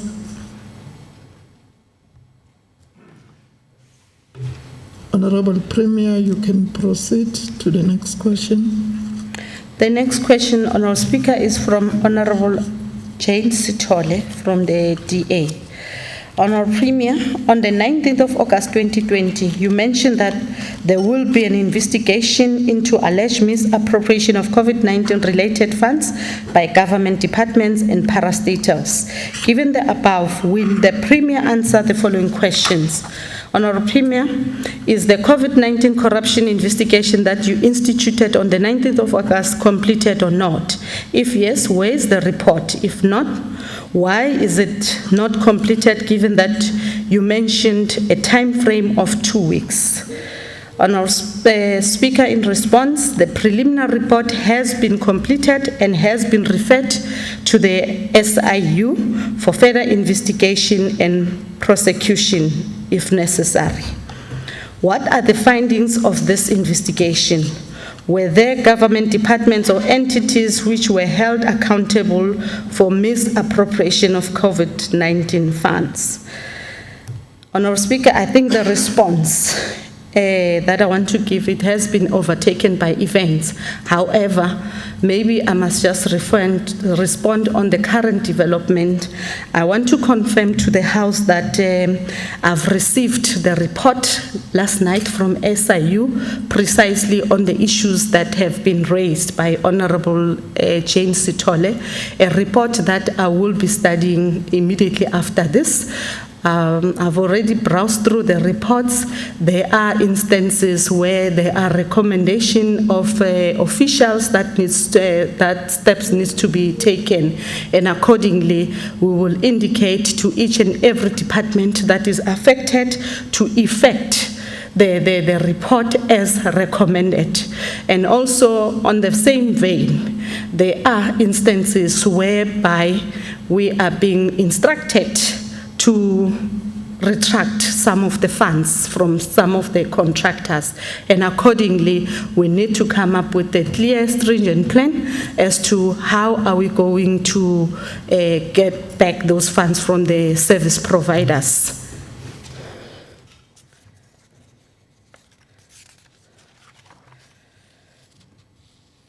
The next question, Honourable Speaker. Honourable Premier, the Department of Health spent COVID-19 funds to the tune of millions of branded umbrellas, cell phone tablets, and branded backpacks. How would these items have helped in containing the spread of COVID-19 or provided COVID-19 assistance? And have you as a Premier taken any action in this regard? Honourable Speaker, as I have indicated just now, amongst the other issues were related to the Department of Health, which includes what has been mentioned in this report. So therefore, we will accordingly study the report and make it available to the House for consideration as well. The next question, Honourable Premier, late last year it was reported that the company Tulatsepo General Trading received 2 million for the provision of PPE, and it was also reported that the company received a 50 million tender by Dadlia for the provision of agrochemicals, fertilizer and seeds. Is there any outcome on the awarding of tenders to the deceased owner of Tulatsepo General Trading? In response, Madam Speaker, Following the passing of one of the directors of Tulatsepo General Trading, the company has continued to operate as a going concern. The company is currently being managed and operated by the other active directors as listed in the CIPC database. The passing of one of the directors must not be misinterpreted as the company ceasing to operate. Thank you very much, Honourable Speaker. Honourable Sitolo, do you have a follow-up question? Thank you, Honourable Speaker, and thank you, Honourable Premier. That was sufficiently answered. Thank you very much. Are there follow-up questions from other members?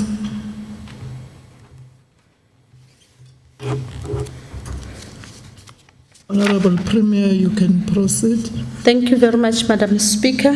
The next question is from Honourable W.L. Weber from Freedom Front Plus. It reads thus. In light of the provincial oversight that looked at failed projects on the 1st of December 2020 in Komazi, we looked at the construction site of the D2950 road where there was supposed to be the upgrade of the road between Tata and Mananga. Why was the contractor Class Construction of that road paid 21 million for approximately only 1 million worth of work? The estimation was discussed on site amongst legislature members.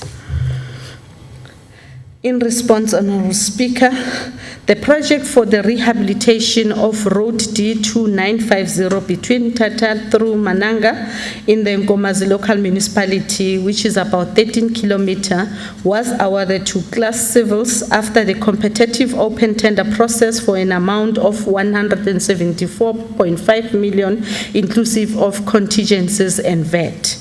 The site was handed over to the contractor on the 6th of March and the construction commenced on the 6th of May 2019 with a planned completion date of the 3rd of September 2020. The project was terminated by mutual consent between the department and the contractor as the recommendation of the engineer in June 2020. The project had faced many challenges which rendered construction very difficult to progress. The challenges included possible underpricing by the contractor, lack of borrow pit access for rockfill needed for the wide river crossing floodplain, delays in approvals of borrow pit mining permits and community protest project disruptions. At the time of termination, the contractor had been paid about 23.3 million rand, with approximately 10% of the award amount going towards site establishment. The work-related items were accommodation of traffic and construction of the bypass, purchase of prefabricated culverts and earthworks. The payments were as per contract and were certified by the engineer before submission to the department. In addition, a settlement amount of 5.1 million rand was agreed to close the project, bringing total expenditure on the project to 28.5 million rand. What is the Premier legally doing regarding the overpayment of the contract, a contract which now has to go out again on tender and cost more money payable by our ratepayers? In response, Honourable Speaker, we want to say that all payments made to the contractor were as per the contract and the engineer certified each payment to confirm that work had been done to the required specifications. The Department of Public Works, Roads and Transport annually represents a commitment register to the Auditor General, who reviews all project payments and expresses an opinion on possible findings. There were no adverse findings on expenditure related to Road D2950 up to the 31st of March 2020. Now, who was the engineering company assigned to the contract, and what has the Premier done about holding the engineering company accountable for who signed off on the payment when it was their responsibility to ensure work is in fact completed before awarding progress payments to construction companies? In response, Madam Speaker, the engineering company appointed for the design and supervision of the project is Mtema Mashau Consulting Engineer. However, we will also assign, as the Office of the Premier and investigation through our investigation unit, will assign them to look at the matter, and indeed, if there is any wrongdoing, we want to say that appropriate action will have to be taken. And immediately after being finished with the report, of course, we will look at it if there is indeed value for money for what that has been paid to date. Now, if we found that there is wrongdoing, we will certainly have to get the money that has been paid, and we will get the engineers who will go and the quantity survey to quantify the overpayment in that regard.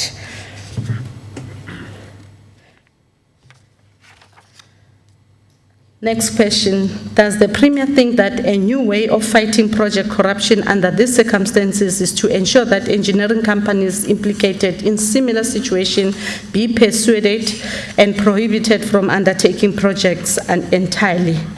In response, the government's procurement system has sufficient checks and balances to detect and curtail collusion of consultants and contractors on projects, and clear guidelines of dealing with service providers who fail to deliver services as per their contracts.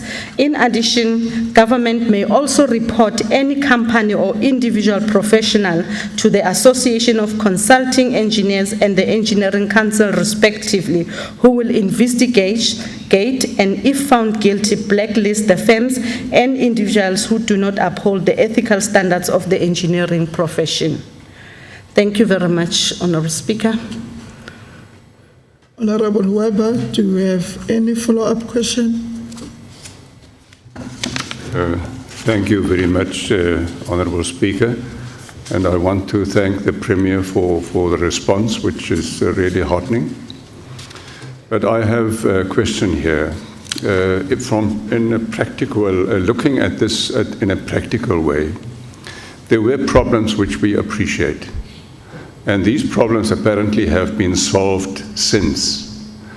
And wouldn't it be more practical to solve the problems or solve them in advance, to make sure that the present company that was busy and had already been on the side, that they could continue with the work after solving the problem, instead of getting a new company with a new amount of 20 million for settlement costs, if we had the opportunity of using the present company to continue with the job? Honourable Premier. Thanks, Honourable Speaker. I think to respond to that, Honourable Speaker, it is only maybe suffice to say that each case will depend on its merits. Now, as I've indicated in this instance, amongst the other reasons that has called for termination, and it's not only this contractor whose contracts were terminated, we looked at some other contracts, and to date, they were allocated with work of which they did not do around December, and we wrote to them. We had to come to a mutual conclusion that they are unable to execute the work. There was a mutual agreement amongst between the two parties. Now, if the person undercodes, and the next thing you find that it becomes a bit difficult for the person to continue. Hence, if you insist on that, you will end up being seated with shoddy work being done on site because of trying to short-circle and cut certain issues. However, we need to appreciate the work that has been done up to this far and go and evaluate, and also make sure that that which has been done, it's not being put to waste. We immediately, swiftly move into the space to make sure that we take it from where it was left off. That's how things, we look at some of these things to make sure that the money that has been paid does not go to waste, because obviously there has been work that has been done, but unfortunately it has not come to its logical conclusion, and therefore we need to move in very swiftly to make sure that we don't put that to waste. Thanks, Honourable Speaker. Are there follow-up questions from other members? Honourable Premier, you can proceed. Thanks, Madam Speaker. The next question is from Honourable T.M. Makaringe from the African National Congress. He's asking, small, medium and micro enterprises have the potential to create jobs and contribute to economic growth. The dictates of our history have resulted in most SMMEs operating on the periphery of the economy and some struggling to sustain their business due to the plethora of issues. Access to finance and fair access to the market are some of the problems and challenges facing SMMEs. In relation to the above, can the Premier reflect on how the provincial government intervene in ensuring that SMMEs have access to finance and the competitive market? In response, Madam Speaker, the provincial government has established the Provincial Youth Fund to assist young SMMEs to access fundings. The province has also entered into partnership agreement with Standard Bank to assist SMMEs that have secured contract from the government to be funded to implement those projects. The provincial government through MEGA has entered into a service level agreement with Small Enterprise Finance Agency and IDC to assist SMMEs from the province who wants funding. The National Department of Tourism has established the Tourism Equity Fund to support SMMEs that are in the tourism industry who were affected by COVID-19 pandemic to access finance. The next question, the Public Finance Management Act prescribes a 30-day payment for work completed by SMMEs. How does the provincial government ascertain and monitor whether the prescription of the PFMAs are adhered to? It is the policy of government to pay SMMEs within 30 days, and the provincial government is working very hard to ensure that SMMEs are paid on time. All CFOs in the province, as part of their performance contract, is to ensure that service providers are paid within 30 days. The province, with the assistance of Provincial Treasury, is monitoring departments on the monthly basis to ensure that SMMEs are paid on time. The presidency has also set up a toll-free number that allows SMMEs from any part of the country to register complaints if they are not paid on time. This shows the seriousness of the government to ensure that the prescription is adhered to. Thank you very much. Honourable Makaringe, do you have a follow-up question?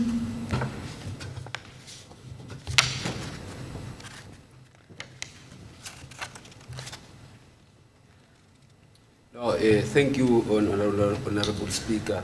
I think the Premier has responded correctly to the question that I raised. Thank you. Are there follow-up questions from other honourable members? Honourable Honourable. Thank you, Honourable Speaker. Honourable Premier, I've now listened to your answer, and we are 27 years into democracy. And it's no secret in this House that I don't see any of the successes that MEGA or any difference that MEGA has made in this province. And Honourable Premier, I've listened to your answer, but I think it's just a paper-based answer. I really don't see the difference that this provincial government has made to SMMEs in this province. I really don't see the difference that this government is making for our creative people out there, our entrepreneurs, people that's got small ideas which they want to create or which they want to develop into great big businesses. So I suppose if I have to put that into a question, I would like to ask you, can you name one success which this government has given the opportunity to a SMME? And if not, what's the challenges? Because in my opinion, it's just MEGA that's not fulfilling their mandate. Thank you, Speaker. Honourable Premier. I think I must say that we must acknowledge that MEGA was engulfed with challenges simply because of they consumed more than what they can chew in terms of conference of mandates. And we have since looked at that to say that perhaps what we need to do so that MEGA becomes focused, we then stick to its original mandate, that which is outside their scope, we then refer back those projects to the respective departments so that they can undertake those responsibilities. If you may look at, there was an EXCO decision to say that MEGA will have to oversee the issue of GNP, which we said maybe agriculture must look at that because they are the one through the Fortune 40 that are managing that. The fresh produce market was under MEGA. We have since transferred that to Public Works because they are the one responsible for construction, solely because primarily we want them to focus on their core mandate as MEGA. However, we must indicate that, if I may give one example, there is a construction company of bricks around Secunda, which was the baby child through the SME project that was established by the very same MEGA, which is doing extensively very well. And we are from time to time encouraging our contractors through human settlements to go and procure their bricks from that company because we want to develop them. So it's not only just that one. There are many other companies that are doing relatively well through the assistance of MEGA. Some of them, they have fallen along the way. Hence, we have realized that perhaps there must be gaps in terms of their managerial skills that we need to develop so that there is a fair balance. You don't get money before you could procure your material or your next stock. Then the first stop where you're going to is at the garage. You buy a lucrative, luxurious car. At the end of the day, not noticing that you're failing your same company. Hence, we are saying, as we develop them as their entrepreneurial skill, we also need to develop them through the management skills, and also we have mentors so that from time to time they monitor them how their expenditure pattern is being done. And I'm happy because as we refer them to Standard Bank, they are very conscious of that as well. They are very alert because they know they stand to lose a lot if they are not being properly managed, these SMMEs companies. So it is basically a collaboration that is being run by MEGA to make sure that we yield the positive outcomes out of which that we have started. Thanks, Honourable Speaker. Are there any follow-up questions? Honourable Premier, you can proceed. The next question is from Honourable J.L. Tabete from the African National Congress. Most of the schools in Bushbuckridge, particularly Godite High School, have challenges of the infrastructure development. Most of the schools were built by communities and have poorly built structures. What is the Honourable Premier planning to do about the improvement of the schools? In response, the education sector is guided by the national norms and standards for the infrastructure implementation promulgated in 2013. In terms of unsafe structures which are dilapidated and structures built with inappropriate materials like your asbestos, wood and mud, this must be replaced within the 7 years from the date of the promulgation of the norms and standards. Therefore, schools like Godite Primary School, Matlushe Primary School were assessed by structural engineers. 8 classrooms at Godite are still intact. However, they are requiring maintenance. And in Matlushe, primary facilities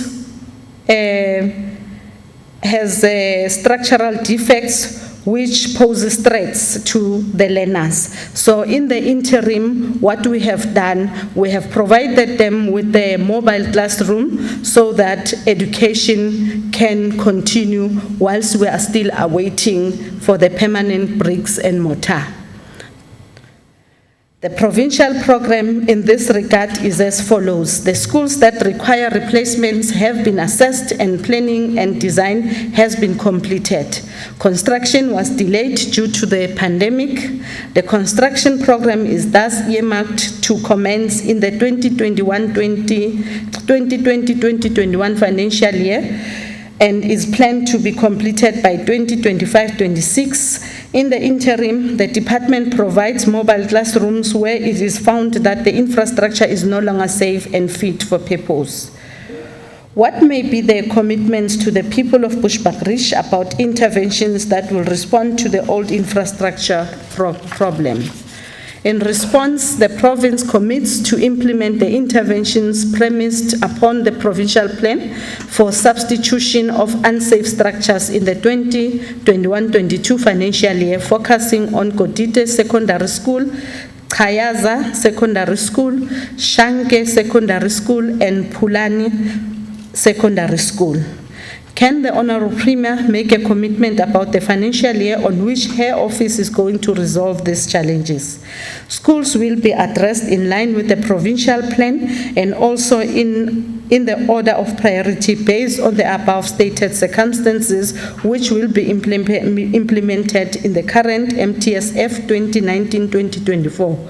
The project will commence in the 2021-2022 financial year. Thank you, Honourable Speaker. Honourable Tabete, do you have a follow-up question?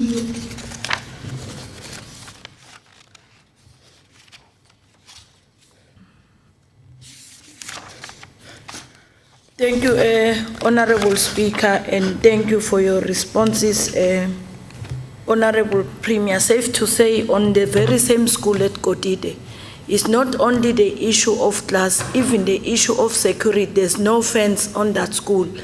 And the mobile class are very, very old. They are not using it. I think MEC and particularly your cluster in your executive can go to visit that school and see what's happening. Safe to say the progress of those schools that need renovations and also those who are in construction already, like the Maibui High School. The contractor was on the site, all of a sudden now the contractor is not there and there's no progress. So we need also to strengthen the monitoring system on those contractors that are whether equal to the task, because a lot of the project have been stopped because of the poor workmanship. Thank you very much, Honourable Speaker. Honourable Premier. No, thank you very much, Honourable Speaker. I think it was mainly the comments and also to enrich on the information that we need to take into cognizance and accordingly expedite its implementation. We appreciate that. It's a matter that we will follow up, and I will accordingly request the MEC to take up this matter and finish us with the report, so that we try and secure, safeguard the school as well. Thanks. Honourable Sitole.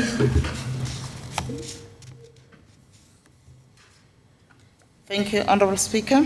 Honourable Premier, I just wanted to ask, all these infrastructure projects in schools that were started, never finished, or promised, never materialized, is there any plan in terms of what you're going to do with that? And I will use Matsamo Primary School, where the department's report said there were flushing toilets that were completed to a tune of 2.6 million, but on oversight there was no toilets. What happens to projects like that? And what is the action plan? Is there any other monitoring system to make sure that things like this doesn't happen? I mean, the response that we got from the department was that the department's report was a mistake. You can't make a mistake of saying the department has paid 2.6 million to something that was never constructed. Thank you very much. Honourable Premier. No, thank you very much, Honourable Speaker.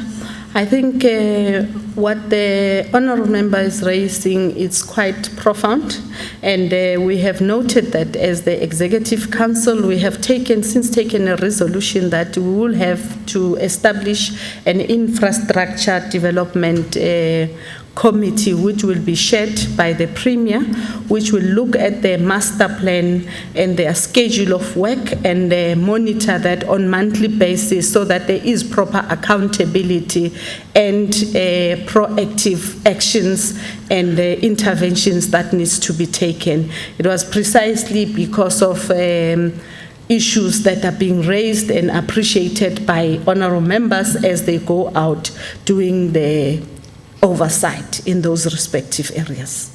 Thanks.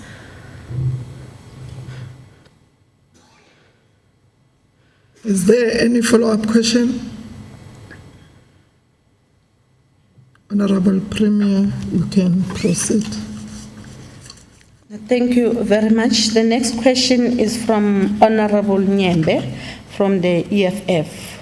Honourable Premier, you were trending recently on the news and social media after you were caught on camera not wearing a mask during the funeral of the late Minister Jackson Temu. The pictures were taken at the church and the gravesite. As a chairperson and ambassador of the Provincial Coronavirus Command Council, what message were you sending to the public of Mpumalanga by not wearing a mask? Honourable Speaker, I am happy that Honourable Nyembe has asked this question. It affords me an opportunity to relay my sincere apology once more to this August House for my conduct on the day in question. It was an honest oversight. I am human. I made a mistake and I've taken full responsibility and accountability for my oversight. Do you expect the people that you lead to take the call of wearing masks seriously, as the COVID-19 regulation stipulates the need for wearing masks whenever one is in public places? Honourable Speaker, regardless of my conduct on the day in question, the people of Mpumalanga take the wearing of masks seriously because they have witnessed first-hand and devastating impact of the pandemic on their livelihoods, their communities, and their families. It is important for members of this August House to respect their constituencies. My isolated mistake of not wearing a mask in a public gathering in comparison to the pain that the pandemic has caused the people of this beautiful province. The people of Mpumalanga understand the importance of playing their role in eradicating this pandemic by wearing a mask, practicing social distancing, and washing or sanitizing hands extensively. The next question. Despite your admission of guilt and public apology, as well as the 1,500 fine and other gestures you made, Minister Begitele is on record stating that all violators of COVID-19 regulation, if found guilty, the necessary sanctions shall apply. Honourable Premier, do you have criminal record? If yes, mention the nature of crime committed. Honourable Speaker, I believe that this is a question that must be directed to SAPS. I have completed an admission of guilt statement and paid the requisite fine as prescribed by the State of Disaster Regulation. I thank you. Honourable Nyembe, do you have a follow-up question?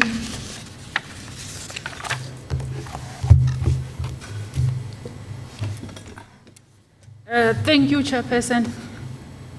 Honourable Speaker, as the Chairperson and an Ambassador of the Provincial Coronavirus Command Council, when forming that council, was the opposition party not part of the that Corona Council, where we left out to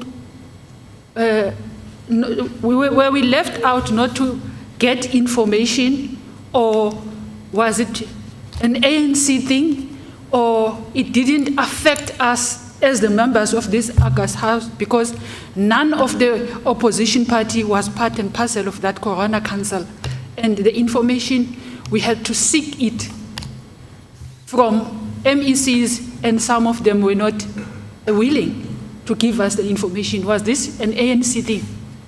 Thank you. Honourable Premier. Honourable Speaker, I think we must appreciate the fact that this is the ANC-led government, and therefore, accordingly, it cannot be it can't arise today to say that Corona was an ANC thing, because this is a national disaster that has befallen our country and the world at large, and therefore there had to be exigencies that ought to be undertaken to make sure that we mitigate and manage the impact of the virus. And in the Provincial Command Council, we did request a representative, and the Deputy Speaker, the then Deputy Speaker, was sitting in that Command Council, primarily because whatever decision has a direct impact to the legislature, and accordingly it would be proper for legislature to get first-hand information so that they too can relay. And that committee, not even all the MECs were sitting in that committee, only those that were relevant to, in accordance to the work that they are doing, were members of that. But over and above that, we had another committee that was headed by MEC for Kokta, the then MEC Msibi, which sat in the disaster so that we coordinate all our municipalities so that information disseminates to the municipalities, and therefore there was a both horizontal and vertical approach and accountability in this regard.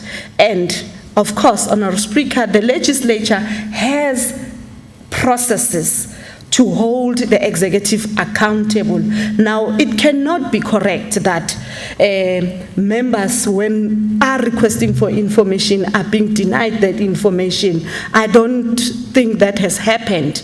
Legislature has processes to request the office of the Speaker in writing as the portfolio committee to sanction the executive to come in account to the legislature, and therefore due processes ought to be followed to make sure that information disseminate as speedily as possible. So I don't think there was any deliberate or mishap intention to deny any member of the legislature information, not even our public, any information in that regard, because coronavirus was affecting all of us in all our corners, and therefore it was very important that as the community we join hands in combating this virus.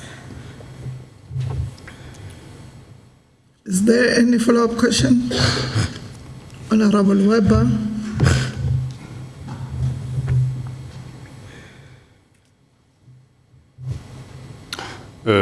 Madam Speaker, we've heard that the Premier has apologized. She's paid a fine.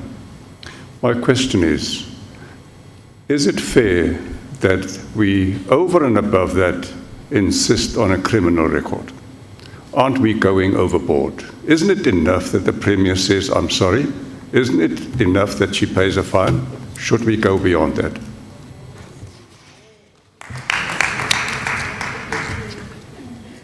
Honourable Premier. Honourable Speaker, maybe you're the one to answer that, because I'm directly affected here. Really, I hear the honourable member, and my response might not be objective, but biased, because it's me who's been talked about here, and therefore I really hear you, but I'm not in a position to respond to that, Honourable Speaker.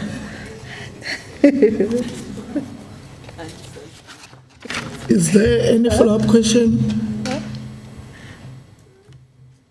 Honourable Premier, you can proceed to the next question. Thank you very much.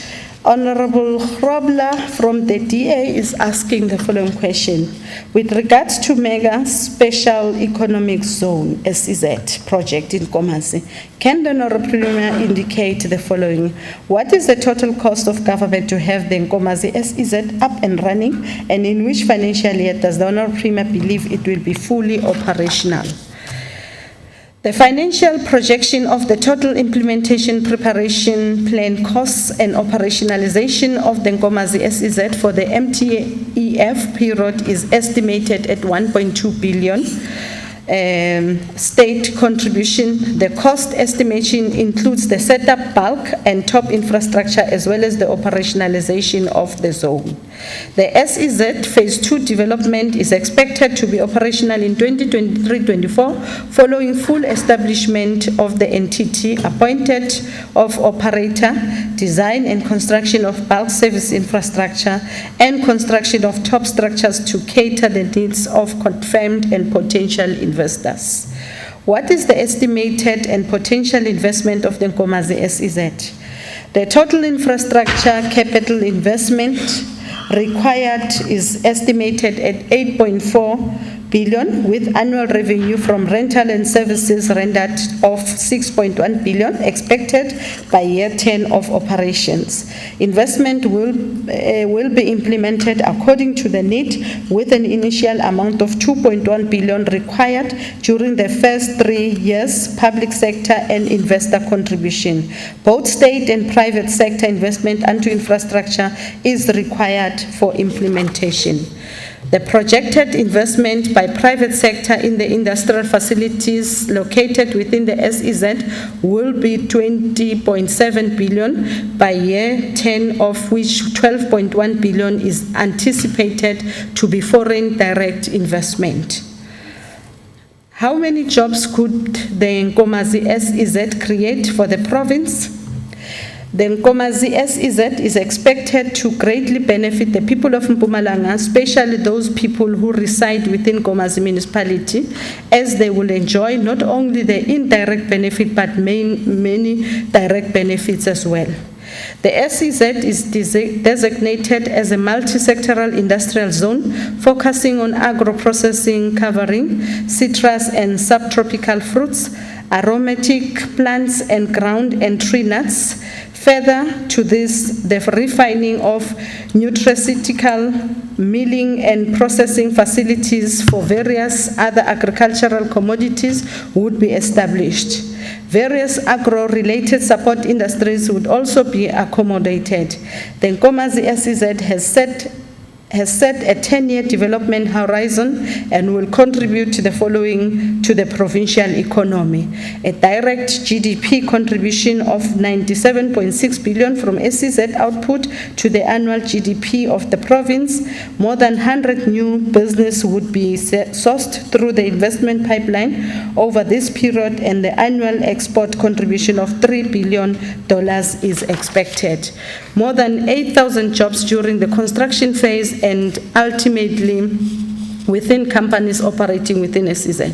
As a result of the Nkomazi SEZ, the agricultural sector would be stimulated to increase its annual GDP output, thereby stimulating multiple indirect jobs throughout the agricultural value chain within the province, including our neighboring countries. Honourable Speaker, this SEZ is quite a huge investment that the province could ever benefit from. Looking at taking advantage of our Maputo corridor, it can be a multifaceted facility that could also be used for the transportation of the coal haulage to other countries via the Maputo port as compared to the Durban port. Now, it can expand as far as securing markets to Lephalale. Because when you look at the estimates in terms of the kilometers, when you look at the estimates in terms of the kilometers from Lephalale to the Durban port, when you are transporting coals, you look at the estimates from Lephalale to Nkomazi, there's always about a difference of about 500 kilometers difference, which then says we stand a better chance to go and convince even our mining sector to come and invest, because that will save them dearly. And of course, we must be mindful that our infrastructure development ought to be up to scratch from time to time. So I'm saying the potential is quite big for us, and all that we need to do is to explore that potential. Let us not confine ourselves solely into manufacturing, but be diverse in terms of our foresight, moving forward in making sure that we establish the SEZ. Thanks, Honourable Speaker. Honourable Grobler, do you have a follow-up question? I do, Speaker. Thank you. Speaker, let me start off by just thanking the Premier for that comprehensive answer. And I was just trying to make notes of all the billions and billions that needs to be spent and is going to be spent and that it's going to bring in. So I'm very excited about that. But Premier, also experience has shown us that what you gave us now is a perfect scenario. And you said 23-24. Now, firstly, in your State of the Province address, you already mentioned that the SEZ in Nkomazi is going to make a huge difference to the unemployment rate of the province. And I'm worried that it's only in 2 or 3 years. So we're going to hear that promise for 2 or 3 years, which I suppose is fine if everything else turns out to be perfect. If there's no contractor strikes, if there's no other challenges like we see at the fresh produce market, and like we see at many other infrastructure projects in the province. We also, you mentioned now the amount of money that's spent here. So if I look at this project, it's got huge potential, but it's a huge risk as well. What guarantee have we got as provincial government that we don't spend literally billions of rands, and again, it's just an infrastructure project that started off but is not completed?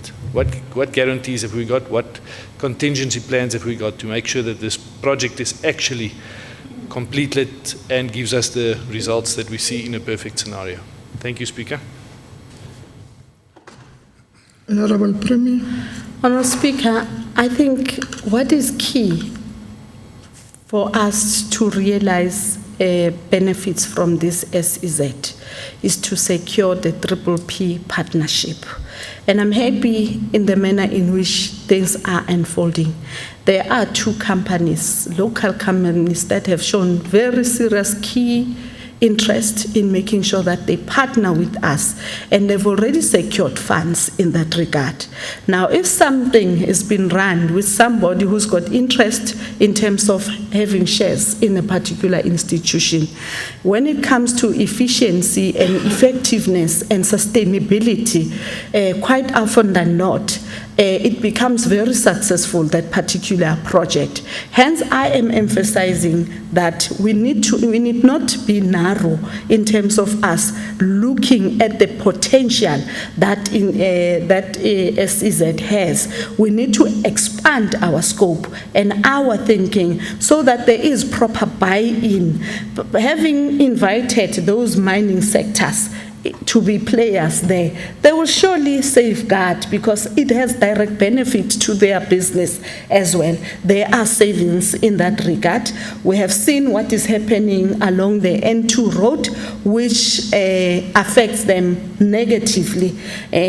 So using the Maputo corridor might be a possible potential route that can be explored and of course minimizing the risks of criminality along the way.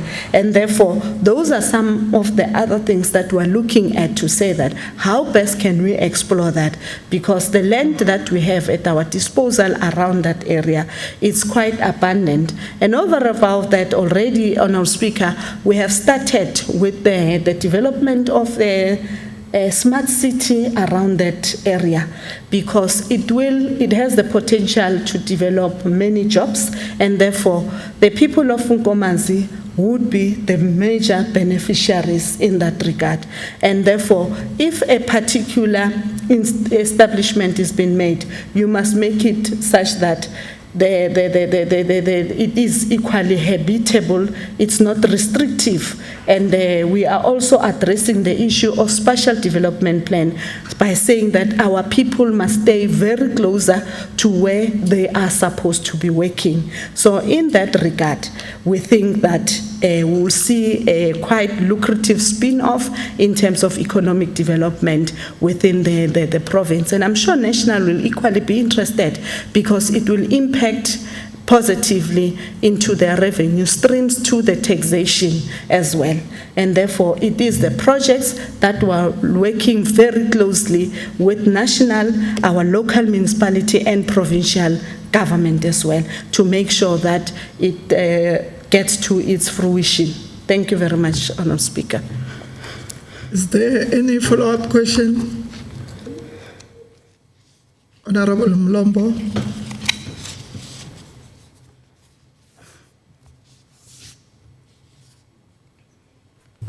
Thanks, Honourable Speaker.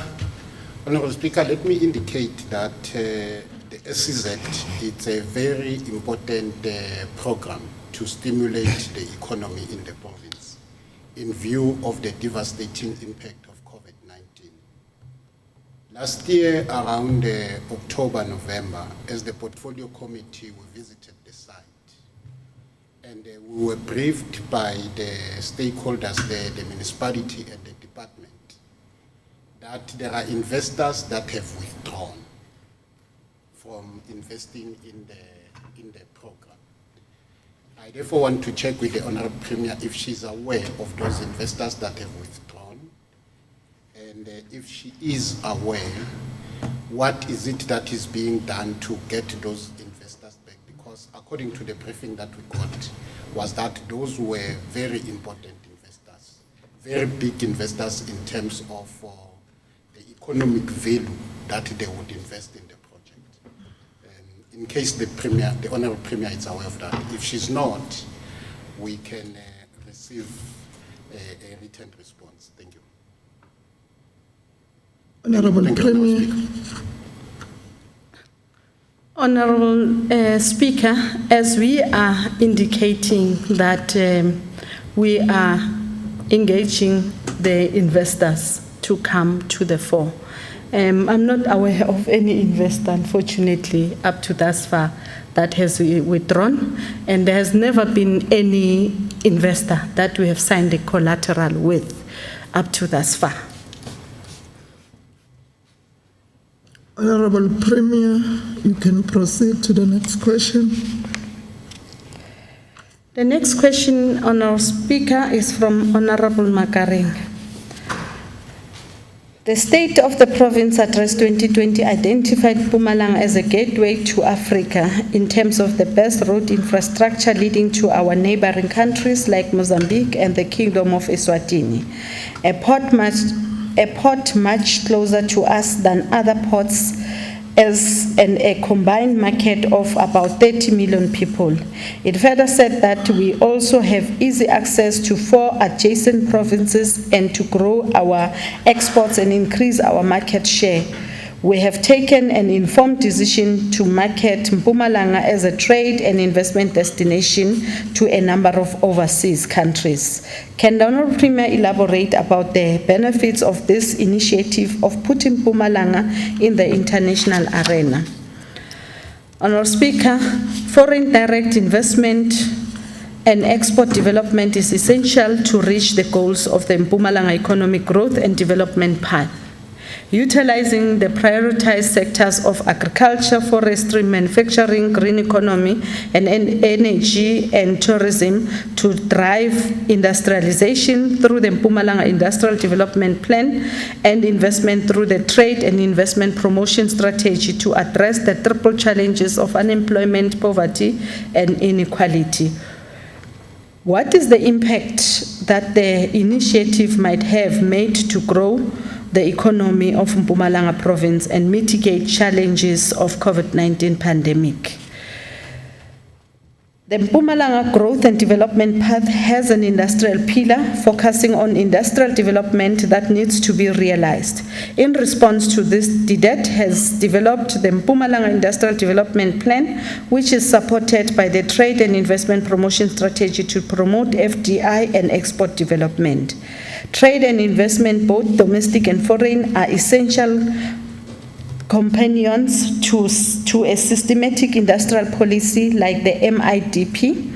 Access to global markets gives countries and regions or provinces the opportunity to specialize in areas of comparative and competitive advantage and allow resources to be put to their most productive use. Benefits of international trade and investment include increasing national and regional or provincial income, raising productivity and stimulating employment. What might be the future plans to intensify and champion the intervention of Mpumalanga to the continent and sustain all the gains that might have been achieved? Mpumalanga's focus market, investment and export combines in order to optimize effort and resources, potential investment partners simultaneously with potential trade export market partners. The Mpumalanga International Relations Framework flows from the South Africa's foreign policy imperatives, industrial policy and Africa strategy on trade and investment.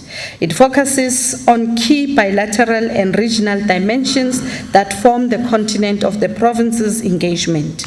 Agreements have been entered into between Mpumalanga and strategic partners meant to facilitate the attainment of domestic growth and development. To further enhance this intervention, the province proposes strengthening of relations and partnering with the following countries: Mozambique, Angola, Mauritius and Cameroon, Ghana, Kenya, Nigeria, Ethiopia, and the rest of the world, which is Russia, China, Oman, Germany, Italy, Netherlands, Belarus, Brazil, India, United States of America, and Japan. How possible might be the plans to navigate international trade under the difficult conditions of COVID-19 pandemic? It is true that the hard lockdown regulations severely disrupted international trade by closing down international ports, airports, harbors, and land borders posts, especially during lockdown level 5. It is hoped that with the COVID-19 risk-adjusted strategy, that the transportation of goods to and from international markets will soon be returning to normal as the COVID-19 vaccination progress across the world is implemented. Thank you very much. Honourable Makaringe, do you have a follow-up question?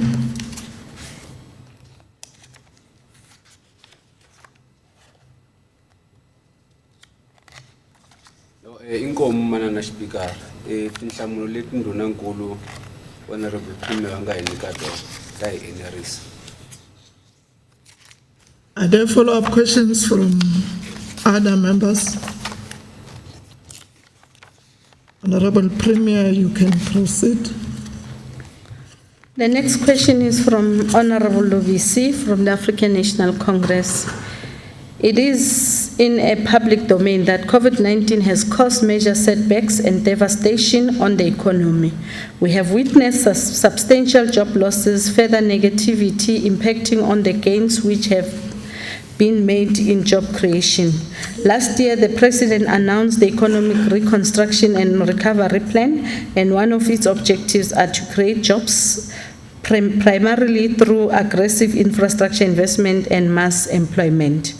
On the basis of the above, can the Premier shed some light on which sectors of the provincial economy were mostly affected by COVID-19, resulting in job losses and companies closing down?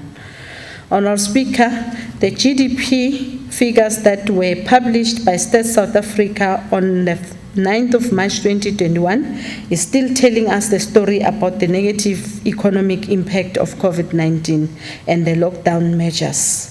The South African economy contracted by 7% in 2020, which was the worst GDP figures for the country in almost 100 years.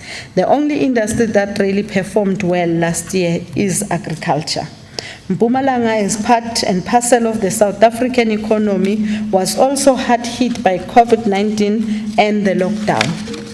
The estimated provincial GDP growth rate for last year is slightly better than the national rate at around -6%.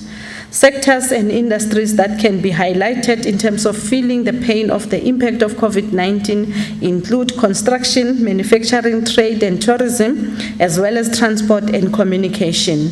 Some of these sectors were already in a recession before COVID-19, such as the construction industry. I don't think we have to explain the huge negative impact on the tourism industry in detail, which is a very important economic and job driver in Mpumalanga. If the latest data of the quarterly labor force survey is analyzed, it is clear that our province net job losses were almost 100,000 jobs last year. Only our provincial agriculture and finance industries recorded some job gains in 2020. The huge job losses in Mpumalanga construction industry for more than 30,000 jobs last year should be highlighted and is a matter of concern. In terms of implementing the economic reconstruction and recovery plan, what strategy will the provincial government employ on infrastructure investment and mass employment? As I've indicated in the State of the Province address, Honourable Speaker, the priorities such as the infrastructure investment and the employment stimulus are very much central to our provincial initiatives and interventions to mitigate the negative economic impact of COVID-19 in our province, but also to identify and develop new economic opportunities in Mpumalanga. We know from credible research that infrastructure investment has a relatively high GDP and employment multiplier. Infrastructure investment is therefore a top priority in Mpumalanga to stimulate growth and to contribute to mass employment. I provided detail in the SOPA on relevant infrastructure projects and interventions to promote mass employment in the province. Cooperation and collaboration with business and all other stakeholders are crucial in this regards. Honourable Speaker, we have to create more than 100,000 new jobs in the province annually to achieve our Vision 2030 target of the 6% unemployment rate. As government, we must ensure that our youth are employable through quality and relevant education and training. Our young people should have the necessary skills in line with the needs of the economy. It is also important to have enough job creation programs with a high labor intensity, of which the expanded public works program is only one. We are also focusing our interventions on building public productive infrastructure, especially in areas where the province has a competitive advantage. Hence, we have committed ourselves to intensifying the rollout of the Mpumalanga Industrial Development Plan, which includes, amongst the others, the Nkomazi SEZ and the Mpumalanga International Fresh Produce Market. These two catalytic projects have a high potential not only to place the agricultural sector on the growth trajectory, but also to create massive job opportunities for the people and increase investment into the province. These initiatives will open opportunities for value chain development, agro-processing, trade and export, including the agricultural development of the SADC region. The Nkomazi SEZ has received a boost following a very ambitious investment proposal by the Mpumalanga-based property development company. We are working together with the Department of Trade and Industry and Competition, the Nkomazi local municipality, the Hlanzeni district municipality and traditional authorities to, amongst others, finalize all the statutory requirements needed to ensure that the SEZ site is legally compliant, conclude all the planning and design work so that the development of the site can commence in the upcoming financial year. And lastly, strengthening the investment pipeline. We shall ensure that the development of small businesses is prioritized in both projects, especially enterprises owned by young people, women, and people with disabilities. As a province, we have been actively engaging private sector partners who wish to work with us to establish an agro-processing facility at the Kruger-Mpumalanga International Airport precinct. We are beginning to see much progress in the construction of the Mpumalanga International Fresh Produce Market and anticipate that the main market will be finalized by the end of the upcoming financial year. Other economic growth measures to mitigate against the horrific effects of COVID-19 pandemic have been identified as part of the drive to create more jobs and fight the scourge of poverty and inequality, include but not limited to ensuring that all departments eliminate bottlenecks and pay valid invoices within 30 days, providing relief funding to SMMEs, implementing the Mpumalanga Tourism Recovery Plan, fast-tracking support to Highfield Steel in order to promote the establishment of the Mining and Metal Industry Technology Park, fast-tracking the establishment of the Petrochemical Industrial Technology Park and the Forestry Industrial Technology Park. Is there any anticipated or specified time frame as to when the plan will be rolled out in the province and who are the target groups? As early as April last year, Madam Speaker, national government announced the rollout of a massive stimulus package. The province developed a broad provincial economic recovery and growth plan in July 2020 for implementation, and also on the basis of report for further development and identifying new intervention areas such as implementing relief fund for SMME, especially in the tourism and informal sector. On the 15th of October last year, the President Cyril Ramaphosa presented the Economic Reconstruction and Recovery Plan to a joint sitting of Parliament. The core elements of the Economic Reconstruction and Recovery Plan are aligned with the medium-term strategic framework, which is a reflection of the ruling party's manifesto and the commitment to implement the National Development Plan. As a province, we are also aligning the Mpumalanga Economic Reconstruction and Recovery Plan, and we are currently in the process of engaging our different stakeholders to obtain further inputs on the additional interventions and support. Hence, we have developed a roadmap for further consultation for the Financial Consolidated MERRP, which will encompass all the sectoral interventions and, most importantly, is aligned to the national ERRP. We will focus on areas where the province has a competitive advantage, a clearly defined and sustainable economic growth path. The Economic Reconstruction and Recovery Plan focuses on few policy drivers to achieve the intended outcome, which includes the massive rollout of infrastructure, energy security, employment stimulus, industrial revitalization and localization, and small businesses. Thank you very much, Honourable Speaker. Honourable Mlombo, do we have a follow-up question?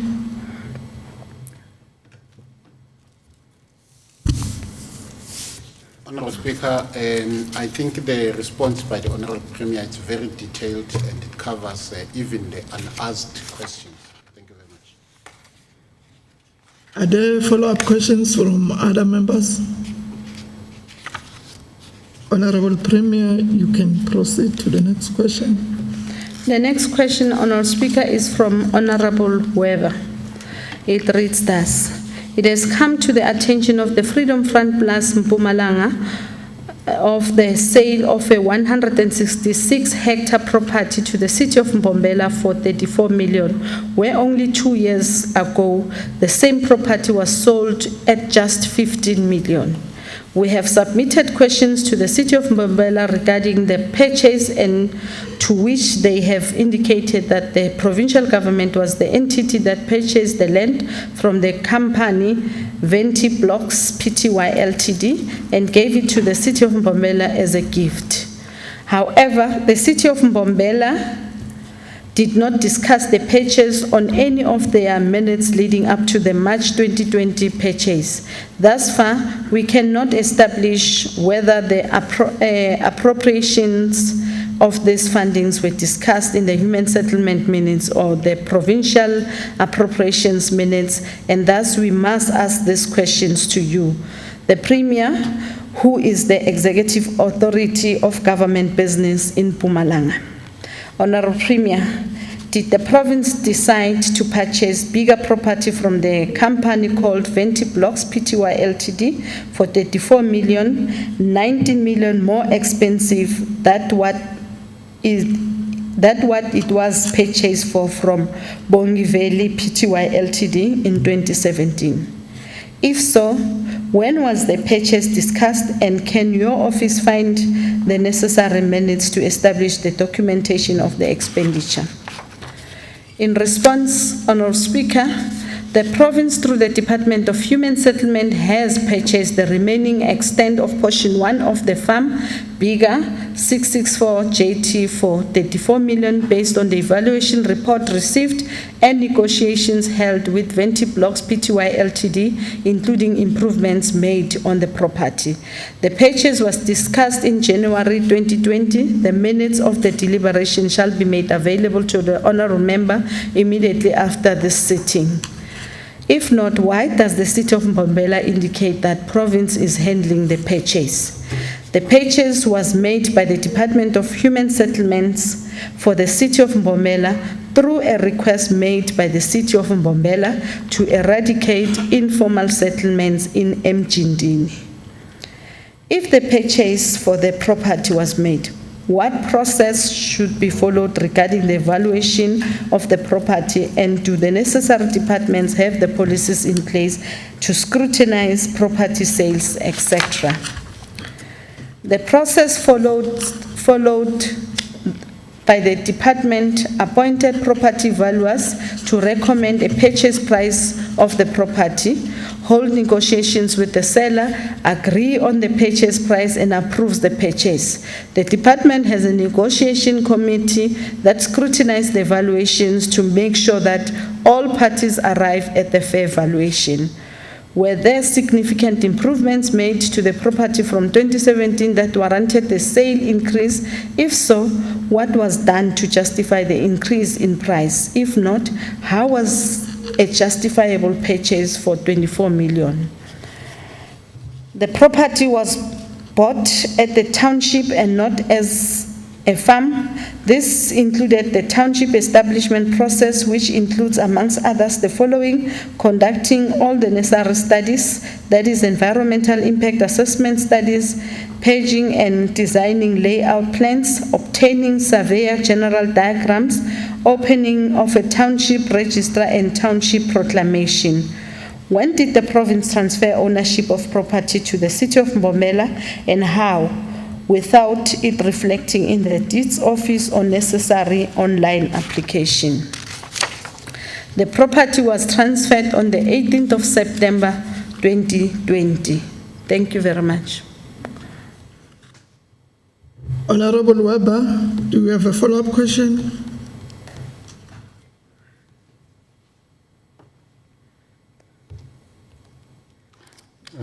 Madam Speaker, through you, Madam Speaker, is it unreasonable if I ask a question to say that the property was bought for 19 million and 2 years later at 34 million? Isn't that strange?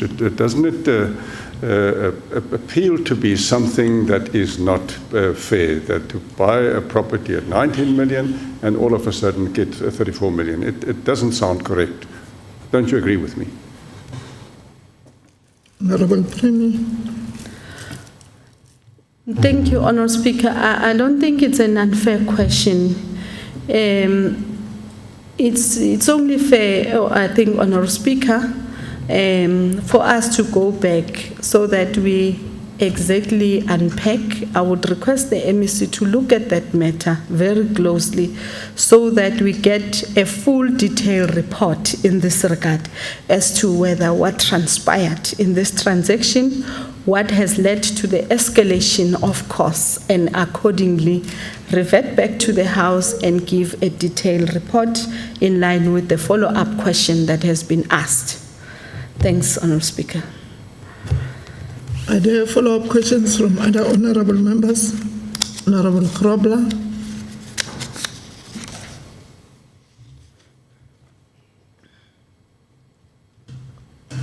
Thank you, Honourable Speaker. Honourable Speaker, through you.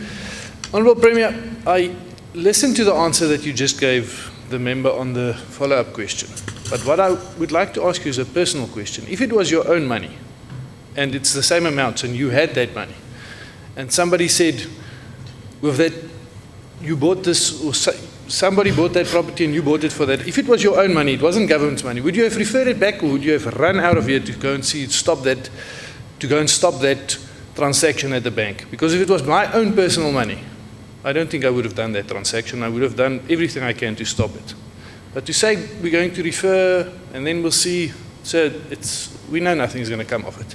But it's a clear, nobody will do that with their own money. It's just if it's government's money. Honourable Premier. Honourable Speaker, with your indulgence, I'm saying that seated where I am, I'm not completely comfortable. I think I wanted to avoid that as far as possible. Hence, I am saying it's a matter that we will follow up to establish and ascertain precisely what has happened. And again, we are saying that we will revert back to the House. Whether the question of fairness or unfairness, I'm not at liberty at this point in time to say that, because I don't have all the facts before me, and therefore it's a matter that I would like to follow up so that we establish exactly what transpired in this transaction.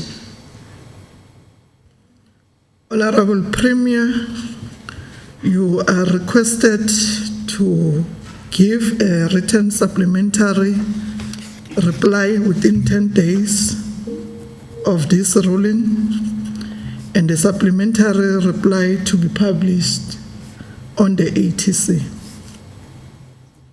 No, thank you very much, Honourable Speaker. We will certainly adhere to the deadline.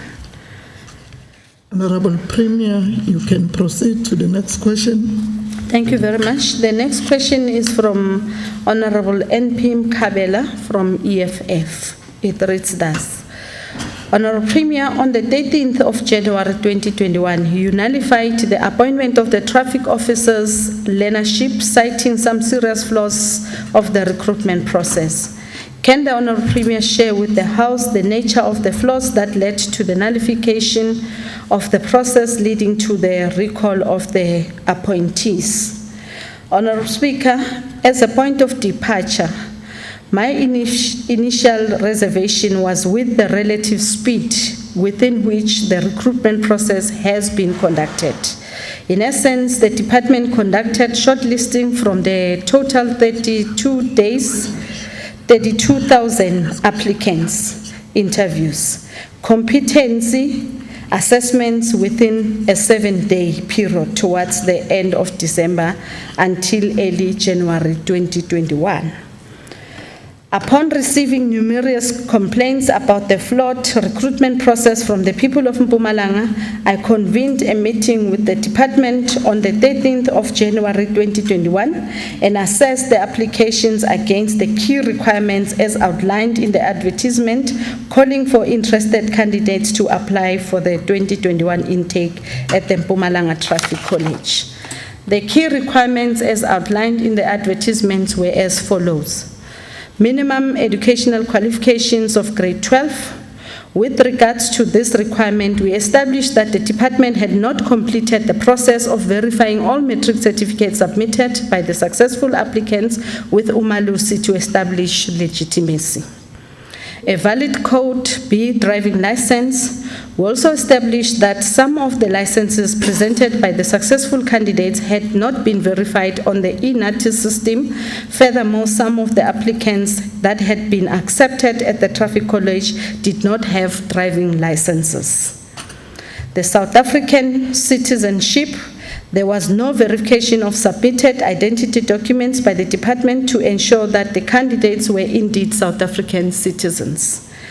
Unemployment youth residing in Mpumalanga, the records submitted by the department indicated that some of the successful candidates were not from Mpumalanga, with some applicants being from Northwest, Gauteng, Eastern Cape, Limpopo, and KZN.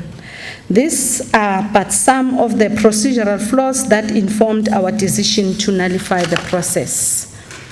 What action has the Premier taken against the MEC for Community Safety and Security and Liaison and the officials who were found to be involved in the flawed process?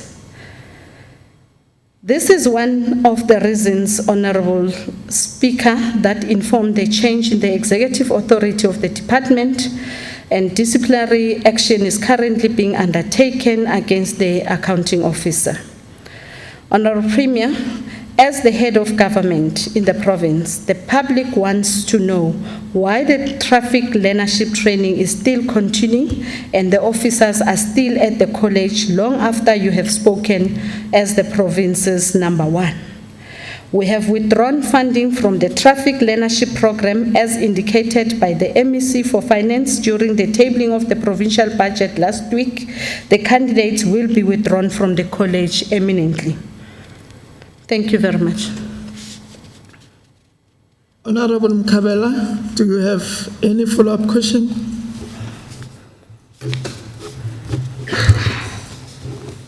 Thank you, Honourable Speaker.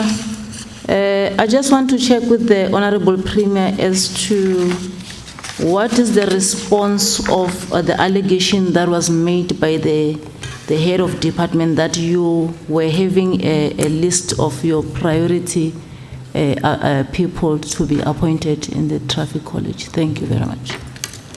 Honourable Premier. Thank you very much, Honourable Speaker, and thanks for the question.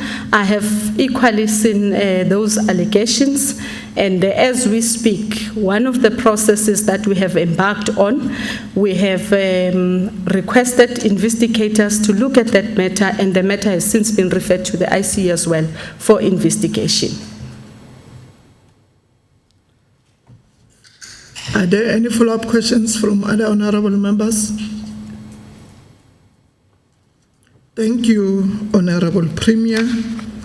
We have come to the end of the question time. In terms of Rule 3 of the Rules and Orders, the Premier should submit the responses in writing for the remaining questions that have not been responded to. The responses will be circulated to all members of the legislature. That concludes the business of the day. You are requested to remain at your places until the procession has left the chamber. The House is adjourned until Friday, 26 March 2021 at 10 o'clock through the Microsoft Virtual Teams platform.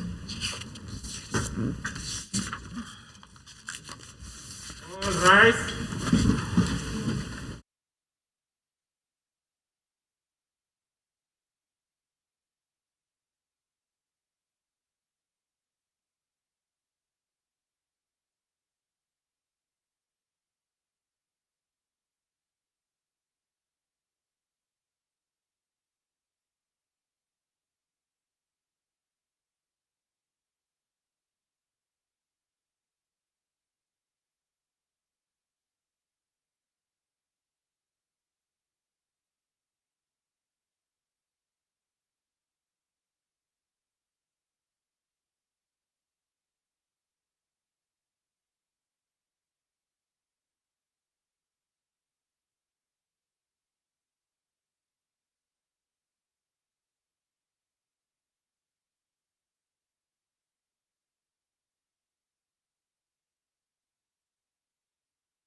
Like, oh, there. It looks like, you say I must smile. I mustn't show that I was angry. This time I'm just saying Like saying, Honourable Speaker, I'm really angry. Like really angry now. So I must be nice, yeah. Because we never have pictures where we are really speaking about what we always have like.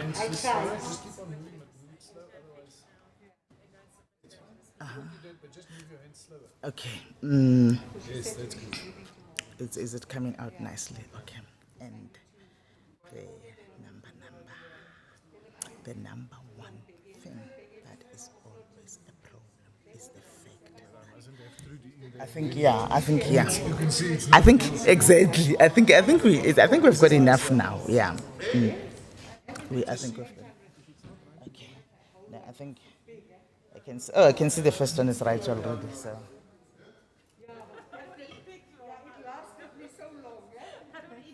I think we've got. Look, she didn't answer in detail. Actually, are you succeeding with my phone? Sorry? Are you succeeding with my cell phone play? She hasn't responded to me yet, Jane, but I'm going there now to fetch the other claims I've just submitted. Yeah. So then I'll see if she's in the office. If not, I'm going to have to phone her. Yeah, because let me know if I need to interview. I will definitely let you know. Because then I must speak to the speaker. Yeah. Okay, I'm just going to Mr. Arnson's fetch the claims. I'll be up there. Do you want us? Do you want me up? Not. Not necessarily, no, Jane. All right, Ash. Then we'll see each other later. Okay, must be at the by-election. Yeah, you're probably at the budget. Ma'am, we took selfies, so we're fine. No? Okay. Or do you want full ones? Oh, it's fine. Yeah, I put the selfies on Facebook. Yeah. We'll get the full ones, when I'm wearing a 32. Yeah, when you come in, you're wearing 32. Yeah. Oh, it was okay. So we'll be able to download. Okay. Yeah. Bosman, are you going to the office? Okay. We need okay, actually to ask me if we have a problem if she starts a side business. You know what, Bosman, I don't have a problem at all. I think all of us are. If she's got something that she can start and do after hours, why not? Telling me now, because I will actually recommend it for yourself. Yeah. The way things are going. The way things are going, Even for yourself. Even for yourself, Yeah. If you can get something going, you I can said, always use that money to enhance the party. Exactly. Get the ground running. Yeah. And then I say, even now, now at least we're getting this little bit extra. Traveling.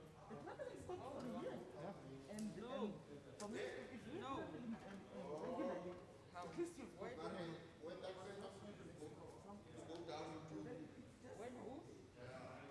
What? Come again. You're a pervert. When?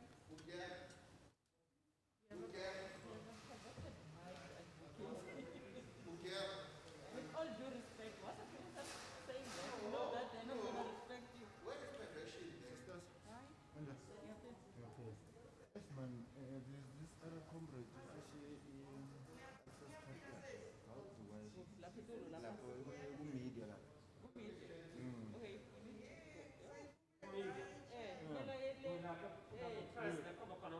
Yes. Oh, not black. Oh, God, it's the same area. Yeah, this is. La esa idea, more puma la. Me they don't puma la miao. Never steps la. Twice, not once, cause yeah, you go once up, Yeah. then you walk all the way to this side. To this side. Oh, yeah, but there's one that's written unauthorized when you no, open. I'm making a meeting. I was so Oh, yeah. all right. There was so crazy then. Lucas, no more still here. Yeah. Kala mbala ngati ndo da secretary.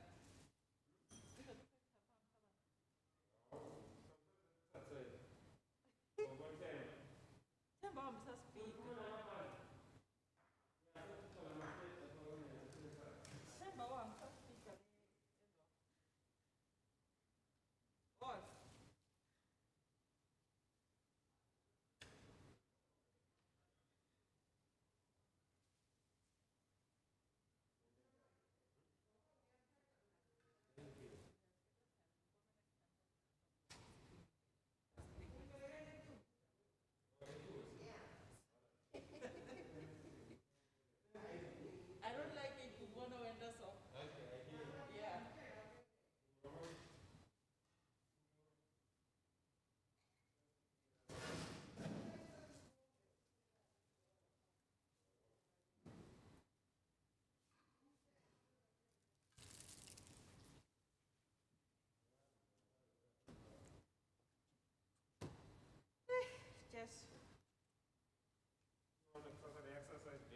Yes, yeah, bo. So see, if I'm not doing this, though, Basilang, the Panutageko. So, or Ostobase office in Ostotara chamber, we'll see which one is simple.